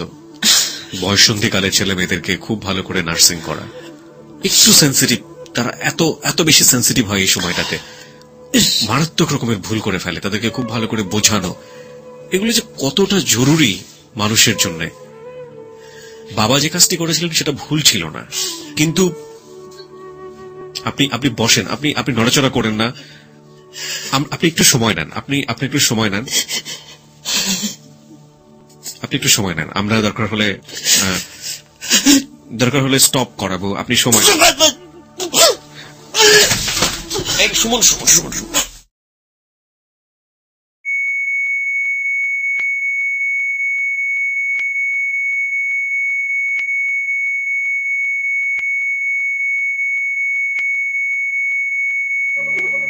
প্রিয় শ্রোতা, আমরা খুব দ্রুত একটা বিরতিতে যাচ্ছি, আমরা একটু পর আবারও ফিরে আসছি। আপনি বুঝতেই পারছেন সিচুয়েশনটা আসলে কন্ট্রোলে না এই মুহূর্তে। আমরা চেষ্টা করবো আমাদের অতিথিকে নিয়ে পরবর্তী পার্টে ফিরে আসার জন্য। আশা করছি আমাদের সাথেই থাকবেন। যাহা বলিব সত্য বলিব। যাহা বলিব সত্য বলিব। প্রিয় শ্রোতা, আমরা দুঃখিত যে আমাদেরকে কিছুটা সময়ের জন্য হলেও বিরতি নিতে হয়েছে এই জায়গাটিতে, এবং আমরা আপনি বুঝতেই পেরেছেন কিছুটা সাউন্ড শুনে যে আমরা এরকম একটা অবস্থার মুখোমুখি হয়েছি এই সময়টাতে, বিশেষ করে যে তাকে এই মুহূর্তে একেবারে তাকে আপনাদের সামনে মুখোমুখি করা আমাদের জন্য খুবই ডিফিকাল্ট। তারপরও তার অদম্য সাহস এবং সে আজকে চায় বলতে, যে কারণেই আমরা তাকে ফ্লোর দিচ্ছি, নইলে হয়তো আমাদের এই অপ্রিয় সত্যের ব্যাপারটি এখানে স্টপ করে দিতে হতো। প্রিয় শ্রোতা, আমরা আসলে সবাই অনেক বেশি উৎকণ্ঠায়, বিশেষ করে ফেসবুকের কমেন্টস দেখছি, আমরা আমাদের সেলফোনের টেক্সটগুলোতে আমরা দেখছি সবাই অনেক বেশি উৎকণ্ঠায় ছিলেন।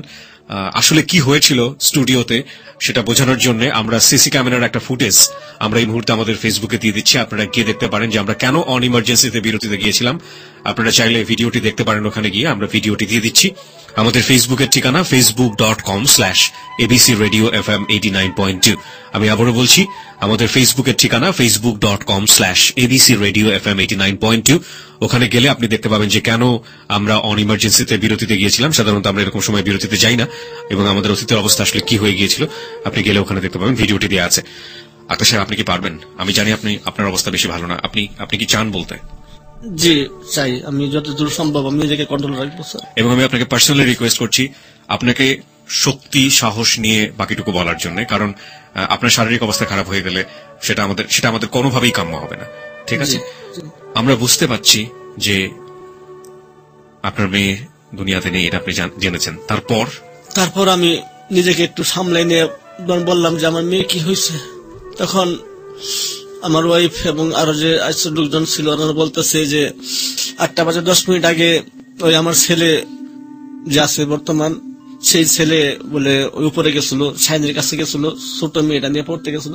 উনি নাকি ওই পরে শুনতে পারছে আর কি, উনি নাকি আমার মেয়েকে টাইনা নিয়ে ঘরে নিয়ে এসে মারছিল, ওনার বকছিল, যেটাই করছিল, মানে শাহিনও বকেছিল। হ্যাঁ, শাহিনকেও বকছে যে তোরা এখনই চলে যাবি আমার মেয়ের সামনেই, এবং কি আমার মেয়েকেও বকছিল। বসার পরে আপনার ছেলে বকেছিল? জি। আচ্ছা। বকার পরে সে তখন বলছে, আমার ছেলে বলছে তোরা ভাত খায় ঘুমা। 2 বোনে ভাত খেতাম ঘুমা। আমার ছেলেটা দোকানে চলে গেছে, ওখানে আর কি দোকান ছিল সামনে। থাকার পর এমন সময় আমার ওয়াইফ 8টার সময় আসছে, আসার পরে বলে দরজা লাইট কিন্তু জ্বালানো, বারিন্দায় আবার খোলা, কিন্তু ভিতরে দরজা যেটা বড় রুম আর কি সেটা বলে আটকানো। তখন আমার ছেলেকে জিজ্ঞাসা করছে যে ইতি কোথায়, আয়সা কোথায়? পরে করছে গেলে ওরা ঘুমাচ্ছে। আমার ছেলে মনে করছে হয়তো ঘুমাইছে, মা এরকম সবসময় তো আয় ডাক দিয়ে তখন উঠে। তারপর ওই আয়া তো আমার ওয়াইফ তো ডাকাডাকি করতেছে, শুনে নেয়, পিছনে যা জানলায় যা ডাকা লাইট কিন্তু জ্বালানো জানলা। তখনকার হয়তো আমার ছেলে হয়তো কোনো বুঝতে পারছিল না কি করছিল, যে তখন ওই যে হেক্সো ব্লেডের মধ্যে ছোট চিকন নিয়ে আছে চ্যাপটা, ওইটা নিয়ে ওই যে জানলা দিয়ে ওইটা মানে জানলাটা যেমন হোক খুলছে আর কি। খোলার পরে দেখে যে আমার মেয়ে দেখি ওকে, ঠিক আছে, আমরা বুঝতে পেরেছি যে কোনো বাবার জন্য তার সন্তানের এই বর্ণনা দেয়া এটা রীতিমতো কতটা কষ্টের হতে পারে। প্রিয় শ্রোতা, আপনারা বুঝতে পারছেন আপনাদের জায়গাটা থেকে কি করেছে তার মেয়ে। যে মেয়েটি আজকে আমাদের মাঝে নেই পরিবারের ভুলের কারণে, তার ছবি আমাদের কাছে আছে। আপনারা যদি দেখতে চান চলে আসতে পারেন আমাদের ফেসবুকে। আমাদের ফেসবুকের ঠিকানা www.facebook.com/abcradiofm 89.2। আমি আবারও বলছি www.facebook.com/abcradiofm 89.2। ওখানে যাবেন, যাওয়ার পর আপনি অবশ্যই লাইক দেবেন। লাইক দেওয়ার সঙ্গে সঙ্গে আপনি যাহা বলিব সত্য বলিবর মেম্বার হয়ে যাবেন। আমি একটু জানতে চাই যে আপনি শাসন করেছিলেন একদিন।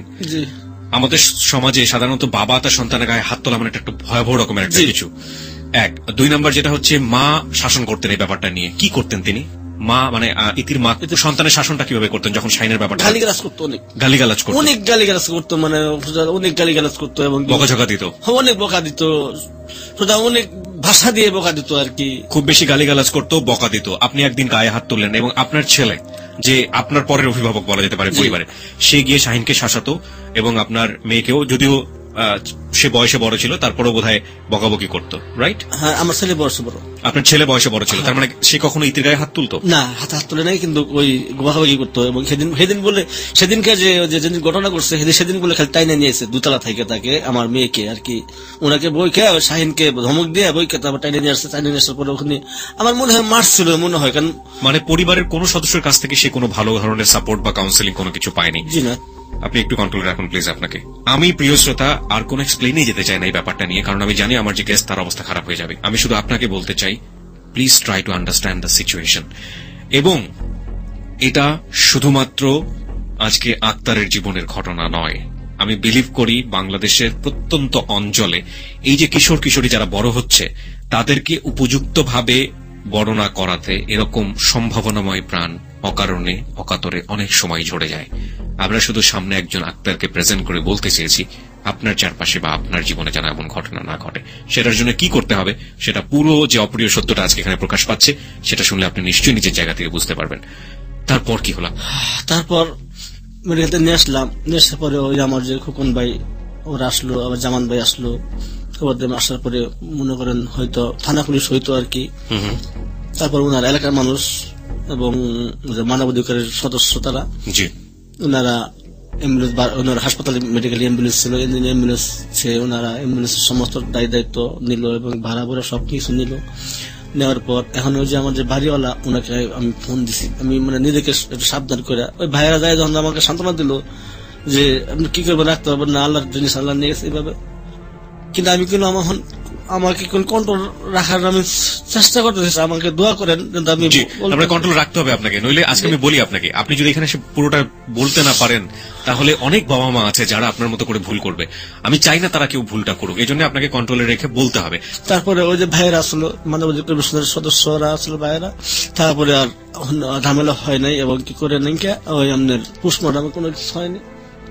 তারপর আপনার ওই ভাইরা আসলো, আসার পর তখন অ্যাম্বুলেন্স ভাড়া করলো। তো আমাকে বললো যে এখানেই দাফন কেমন করবেন না দেশে নিয়ে যাবেন। তখন আমি বললাম যে আমাদের দেশে নিয়ে যাব, কেন আমাদের তো পারিবারিক অবস্থান আছে, যদি আমার কিছু না দেখেছে আমার আব্বা আমার বাপের। শাহিনকে এই পুলিশ কাকে ধরেছিল এই মামলাতে? না, কাউকে ধরে নাই, কাউকে ধরে নাই। ওই যে আমার ভাইরা এলাকার মানুষ আসলো, বুঝছেন, এলাকায় থাকি। আর তারপর যখন আমি বাড়িতে চলে গেছি, চলে যাওয়ার পর আমার আত্মীয় স্বজন তো আছে ওনারা, তারপরে অনেক লোক হলো মাইক দিয়ে, আমাদের বাড়িতে মসজিদ আছে, মাইক দিয়ে বলে দিল, অনেক লোক হলো, আমাকে সবাই চিনে। তো যদি আমি না যেতাম দেশে, কিন্তু আমার নাম শুনছে সবাই চিনে। অনেক লোক হলো, লোক হওয়ার পরে আমার স্বাস্থ্য ভাই, আমার বোনেরা ছিল, আর সবাই আসছে। আসার পরে দেখ খরচামাসি কত অনেক কিছু করার পরে ওই সময় কিন্তু বাড়িওয়ালা আমাকে ফোন দিয়ে বলতেছে, মানে আমার বাড়িওয়ালা ফোন দিয়ে বলতেছে যে 4 বছর রইলেন আক্তার ভাই, আমাদের বাড়িতে কিছু দিতে পারলাম না, মেয়েটা হারাইলেন, এখন তো ট্রেনিং সেন্টার হয়েছে, অনেক মার্কেট পাইতেছে, মার্কেটে আমরা দোকান লয়ে দিই। আমি বলতে নিয়ে দেন, কিভাবে কেমনি কি কলে এই ব্যাপার। আমি 40,000 টাকা অ্যাডভান্স দিলাম, কিন্তু মার্কেটে দিতেছে, কিন্তু ওনার আবার শালা, আচ্ছা ওনার শালা 40,000 টাকা অ্যাডভান্স দেয়, আর এখানে আমি জেলে করে একটা দোকান দিয়ে দিই। আমি বললাম ঠিক আছে আমি আসি। পরে মেয়েটা দাফন কামড় শেষ করে আসলাম। আসার পরে এরপর আমি বললাম ঠিক আছে বাসায় আসি, ঢাকাতে আসছি। আবার আসা তখন ওই বাড়িওয়ালা এবং কি যার দোকান আর কি মার্কেট করছে সেখানে, তখন ওনার চেক দিল যে এই ডাক্তার ভাইয়ের নামে দিয়ে দিলাম। ডাক্তার ভাইয়ের নামে দিলাম, যতদিন করে করবো, আর যখন দোকান ছেড়ে দিবে তখন কিন্তু ওনাকে টাকা দিয়ে দিবে, 40,000 টাকা দিয়ে দিবে, মানে ওনার শালাকে বললো আর কি আমার সামনে। ওর চেক দেওয়ার পর নিয়ে গেল, দোকানে উঠলাম। দোকানে উঠাইয়া তখন চা বিক্রি করি এক সাইডে, আরেক সাইডে আমি দিলাম বিরিয়ানির দোকান আর কি। মোটামুটি কাজে ভালো চলতেছিল। হঠাৎ করে 2 মাস না যাইতেই, 2 মাস কিন্তু গেল না, এর মধ্যে কিন্তু বাড়িটা বিক্রি করে দেবো। হাইরে আমার ওয়াইফের চিৎকার, নিজে সাজাইছি বাড়ি, 3টা রুম করে দিছি, সেই টাকা দিছে, 3 রুম দিছি, সেই বাড়িটা বিক্রি করবো। তখন না সেই সান্ত্বনা দেয় আমাকে, বাড়িওয়ালা সান্ত্বনা দেয় আমার ওয়াইফকে, আমাকে সান্ত্বনা দেয় যে ভাবি ভাই 40,000 টাকা তো দিছি আপনার, এটা হ্যাঁ দিছি, এবং কি আমি বাড়ি বিক্রি করবো এবং আপনার টাকা দেবো 50,000, মানে 1 লাখ টাকা মিলাই দেবো, আপনার দেশে বাড়ি যাই কিছু করে খাইতে পারবেন, অথবা এখানে কিছু করে খাইতে পারবেন। খুব মাথায় হাতে বোঝা সেটা দিয়ে রাজি হইলাম। পুরো নিজেকে কন্ট্রোল করলাম। অনেক কাঁদলো, কারণ ও তো উনি আসতো না বাড়িতে, ভাড়া দিতাম, সবকিছু সাফ করতাম, সবকিছু দেখতাম, করতাম, আমরা ভাড়া দিতাম, করতাম। পরের ধন নিজের মতো হয়ে গিয়েছে। হ্যাঁ, পরের ধন নিজের মতো হয়ে গেছে, এবং কি তারপর নিজে মায়া লাগছে, মানে কাঁদতেছি যে বাড়ি বিক্রি করবে। তারপরে আমাকে সান্ত্বনা দেওয়ার পর তখন এইটুকুই। কিন্তু আসলে তো আমি 3-4 বার আমাকে ফোন দিয়ে দিচ্ছে, কিন্তু একটা টাকা আমাকে দিল দেয় নাই। না দেওয়ার পর শেষ পর্যন্ত যখন ওই সেন্টারটা হঠাৎ করে বন্ধ হয়ে যায়, এই দেশের রাজনীতির পরিস্থিতির কারণে বন্ধ হয়ে যায়, তখন আমি দোকান ছেড়ে দিই। দোকান ছেড়ে দিতে বেকার হয়ে গেলাম, কি করব। মেয়েটা মারা গেল, আমি অসহায়ের মতো, তখন কি আমার ছেলেও বেকার, আমি বেকার, কি করব। অনেক কষ্ট করে, আমার ওয়াইফ তো চাকরি করে না, আর দেবো না চাকরি করতে, কারণ একটা হারাইছি, আমার মেয়ে মা হারাইছি, আবার ছোট একটা আছে, ওরা কি হারাবা। তারপরে দেখেন যেটাকে আমি জমিয়েছিলাম মোটামুটি কায়দা দিয়ে ওই তখন খাওয়ার শেষ, ভাঙ্গা চুরে মনে হয় বেকার মানুষ। পরে সেই ভাঙ্গা চুরে খাওয়া শুরু করে শেষ করলাম। শেষ করার পর এখন আমি খালি গড়ি অমুক ভাইরে কই বাইরে চাকরি বাড়ির ব্যবস্থা করে দেন, ব্যবস্থা করে দেন, কিন্তু কোনো উপায় নাই। না থাকার পর যাক অনেক কাছে আল্লাহ কাছে কান্দাকাটির পরে আল্লাহকে বললে, বাবা তখন আমার ছেলেকে আমি একটা কাগজের একটা ফ্যাক্টরিতে চাকরি নিয়ে দিতে পারলাম, এই মাসেই নিচে আর কি। ও তো পড়াশোনার পর এটা কমপ্লিট করেনি। না। তারপরে আমি ওই যে একটা গার্মেন্টসে এখন কাজ করেন, একজন সহযোগিতায় আমি গেলাম। এখন কাজ করেন ওখানে? হ্যাঁ, সিকিউরিটি পদে। কিন্তু আমাকে যে বেতনের কথা কয়ে নিয়েছে, সে বেতন 12 ঘন্টা ডিউটি। ভাইয়া ওখানে ডিউটি করতে খুব কষ্ট, এবং মাত্র 6,000 টাকা দেয়, এবং কোনো ছুটি নাই। 12 ঘন্টা করে ডিউটি করতে হবে, মাত্র 6,000 টাকা বেতন। কিন্তু আমাকে ঢুকেছে কিন্তু 8,000 টাকা তো কইয়া।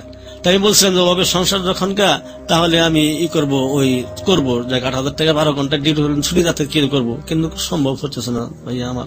আজকে যে আসলাম ছুটি চাইছিলাম, কিন্তু দেয় নাই ছুটি, আমাকে অ্যাবসেন্ট করবো। এবং এটা আপনার কাছ থেকে কেটে রেখে দেবে? হ্যাঁ, কেটে রেখে দেবে। তারপরে মনে করেন ওই যে আপনার সংসার এখন যেভাবে চলে, আমি যতটুকু বুঝি যে আপনার ছেলে কিছু টাকা রোজগার করে এবং আপনি কিছু টাকা রোজগার করেন। বেতন পাইনি এখন। আপনার ছেলে এখন পর্যন্ত বেতন পায়নি, হয়তো পাবে। আমিও পাইনি, আপনিও পান নাই এখন পর্যন্ত। আপনার পরিবার এখন কোথায় থাকছে? আমার সাথেই থাকতেছে। এখন সাথেই থাকছে। আপনার মেয়েটা কোন ক্লাসে পড়ছে? আমার মেয়েটা এবার ছোট, তো নার্সারিতে উঠছে আর কি। নার্সারিতে উঠছে। এই হচ্ছে আপনার জীবনের অপ্রিয় সত্যগুলো। আপনি শেষে এসে আমাদের শ্রোতাদের জন্য কি বলতে চান? আমি বলতে চাই, সমস্ত শ্রোতাদের বলতে চাই যে আমি মাত্র একটা কি 2টা ভুল করছিলাম। আচ্ছা, আমার এই পরিস্থিতি, আমার পৃথিবীতে বেঁচে থাকার চেয়ে না থাকা অনেক ভালো দেখি আমি। কারণ এই জীবন না, হয়তো আমার ভুলের কারণে নাকি আল্লাহ আমার এই কপালে লিখছিল, নাকি মা হারাইয়া। আমি বলতে চাই যে আপনারা আমার মতো না বুঝে, না ভালোভাবে বুঝে, না চিনে, না জেনে এরকম কোন সন্তানের ছেলে হোক আর মেয়ে হোক, কোন সন্তানের গায়ে হাত তুলবেন না। কারণ তাদের কোমল মন, তারা ছোট মন, ছোট জিনিস তারা হয়তো সহ্য করতে পারে না। আমি এখন মেয়েকে হারাইয়া আমি নিজেকে দোকান কাটাতে পারি না। প্রিয় শ্রোতা, আমরা আজকে আক্তারের কাছ থেকে যা শুনেছি সেটাই আমাদের যাহা বলিব সত্য বলিব বলার জায়গা। আপনারা কেউ ভুল না করেন। আর আমরা বিলিভ করি অনেক ছোট ছোট ছেলে মেয়ে যারা কিশোর বয়সী এবং যারা আজকে যাহা বলিব সত্য বলিব শুনছেন বা শুনছো, তাদেরকে একটু বলতে চাই, বাবা মার শাসন এটা হচ্ছে আশীর্বাদ। বাবা মা আমাদের ভালোর জন্য, তোমাদের ভালোর জন্য এই শাসনটা করে। সেখানে অভিমান করে এই ধরনের কাজ করা, সেটা যে কত বড় অন্যায়, কত বড় ভুল, এর চেয়ে বড় ভুল আর কোনো কিছু হতে পারে না। সৃষ্টিকর্তা আমাদেরকে জীবন দিয়েছে, সৃষ্টিকর্তা আমাদেরকে দুনিয়াতে মানুষ হিসেবে পাঠিয়েছে। আমরা বলে থাকি আশরাফুল মখলুকাত, সৃষ্টির সেরা জীব। আমরা যদি বলি যে আমাদের জীবনে সবচেয়ে বড় গিফটটা কি, সেটা হচ্ছে আমরা মানুষ হিসেবে জীবন নিয়ে পৃথিবীতে এসেছি। সুখ, দুঃখ, আনন্দ, বেদনা, কষ্ট সবকিছুই অনুভূতিরই একটা অংশ। আজকে আমরা ভালো আছি, কালকে আমরা খারাপ থাকবো, তারপর আমরা আবার ভালো থাকবো। অনুভূতি যতক্ষণ বেঁচে আছে ততক্ষণ জীবন বেঁচে আছে। কিন্তু সেটার জন্য জীবনকেই শেষ করে দেয়া, জীবনকেই একেবারে শূন্যের দিকে ঠেলে দেয়া, সেটা যে কত বোকামো, সেটা তোমাদের বয়স থেকে বোঝা খুবই মুশকিল। সুতরাং এমন কাজ তো নিজে করবেই না, পাশাপাশি যারা করে বা করার সম্ভাবনা রয়েছে তাদেরকে ভালো করে বোঝাও, যাতে কখনোই কোনোভাবেই এই ধরনের অপরাধমূলক কাজ কখনো সংগঠিত না হয়। আমরা এই পর্যায়ে আমাদের এক্সপার্ট প্যানেল থেকে যিনি রয়েছিলেন, পুরো অনুষ্ঠানটি যিনি শুনেছেন, তার মুখোমুখি হব। প্রিয় শ্রোতা, আমাদের এক্সপার্ট প্যানেলে আজকে রয়েছে ঢাকা বিশ্ববিদ্যালয় শান্তি ও সংঘর্ষ অধ্যয়ন বিভাগের শিক্ষক অনুরাগ চাকমা। তার মুখোমুখি হচ্ছি ফোনে।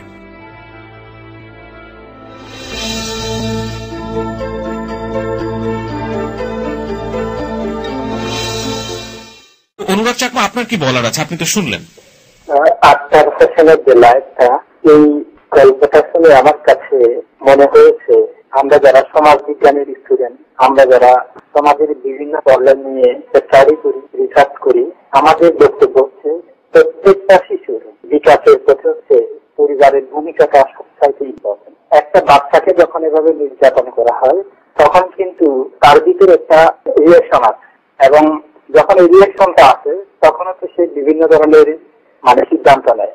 এবং আরেকটা বিষয় হচ্ছে যে বয়সে একটা বাচ্চাকে আমরা পারিবারিক গণ্ডির ভিতরে নির্যাতন করি সে বয়সে কিন্তু একটা শিশু স্বাভাবিকভাবে আমরা ইমোশনাল হিসেবে দেখতে পাই।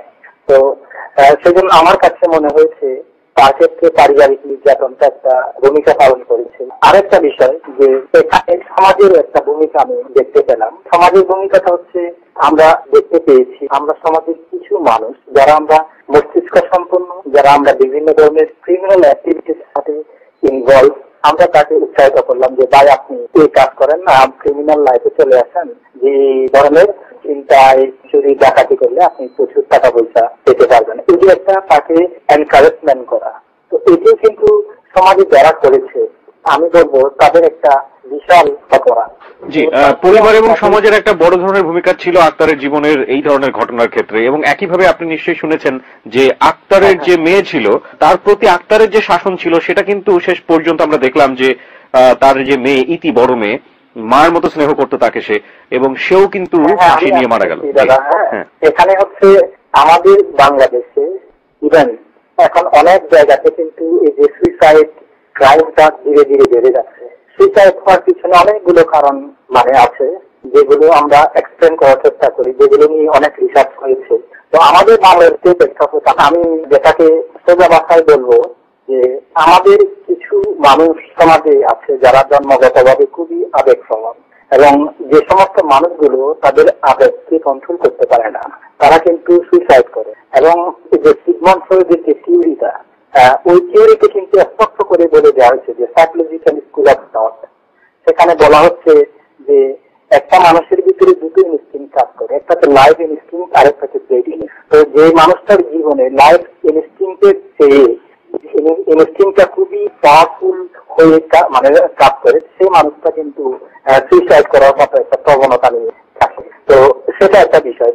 2 নম্বর যে জিনিসটা আমাদের পারিবারিক যে শাসন, সেটা কিন্তু আজকালকার পত্র পত্রিকাতে আমরা যে সুইসাইড মানে ক্রাইম গুলো দেখতে পাচ্ছি, যে পারিবারিক শাসনটা অন্যতম একটা দায়ী বিষয় বলে আমি মনে করি। যে আমার মনে হয় শাসনের সাথে যখন ভালোবাসা, মমতা, স্নেহ ইত্যাদি অনুপস্থিত থাকে তখন হচ্ছে ওই শাসনটা মানে শিশুদেরকে সুইসাইড করার জন্য অনেকটা অনুপ্রাণিত করে, অনেকটা এনকারেজ করে। তো আমি আমার জায়গা থেকে বলবো যে আজকে যারা শ্রোতা হয়েছেন যে আমাদের যে সুইসাইড ক্রাইমটা বেড়ে যাচ্ছে, এটাকে আমাদের ট্যাকল করতে গেলে প্রথমত আমাদের পারিবারিক জীবনভঙ্গির পরিবর্তন খুবই জরুরি। আমরা এখনো দেখতে পাচ্ছি যে অনেক পরিবারের ছেলে মেয়েরা এমন ভাবে বেড়ে উঠেন যাদের হচ্ছে একেবারে বাবা মায়ের সাথে একটা দূরত্ব থাকে, বাবা মাকে তারা অনেক কিছুই বলতে পারে না। তো আমি সেই জন্য মনে করবো আমাদের পারিবারিক যে বন্ধন এটিকে আরো স্ট্রং করতে হবে। তো আমাদের ওই যে শাসনের দৃষ্টিভঙ্গির জায়গাটাও পরিবর্তন করতে হবে। আমরা যেভাবে আমাদের বাচ্চাগুলোকে আমরা মারপিট করি সেভাবে না করে হচ্ছে আমাদের শাসনের সাথে ভালোবাসা, স্নেহ, মমতা এই জিনিসটাও আমাদের থাকতে হবে। তো আমি আজকে যারা এই মুহূর্তে আমাদের প্রোগ্রামে আছেন আমি সবাইকে বলবো আমাদের সবার দৃষ্টিভঙ্গি খুবই জরুরি হয়ে পড়েছে। জি, অনুরাগ চাকমা, আপনাকে অনেক অনেক ধন্যবাদ আপনার মূল্যবান মতামত আমাদেরকে জানিয়ে দেওয়ার জন্য।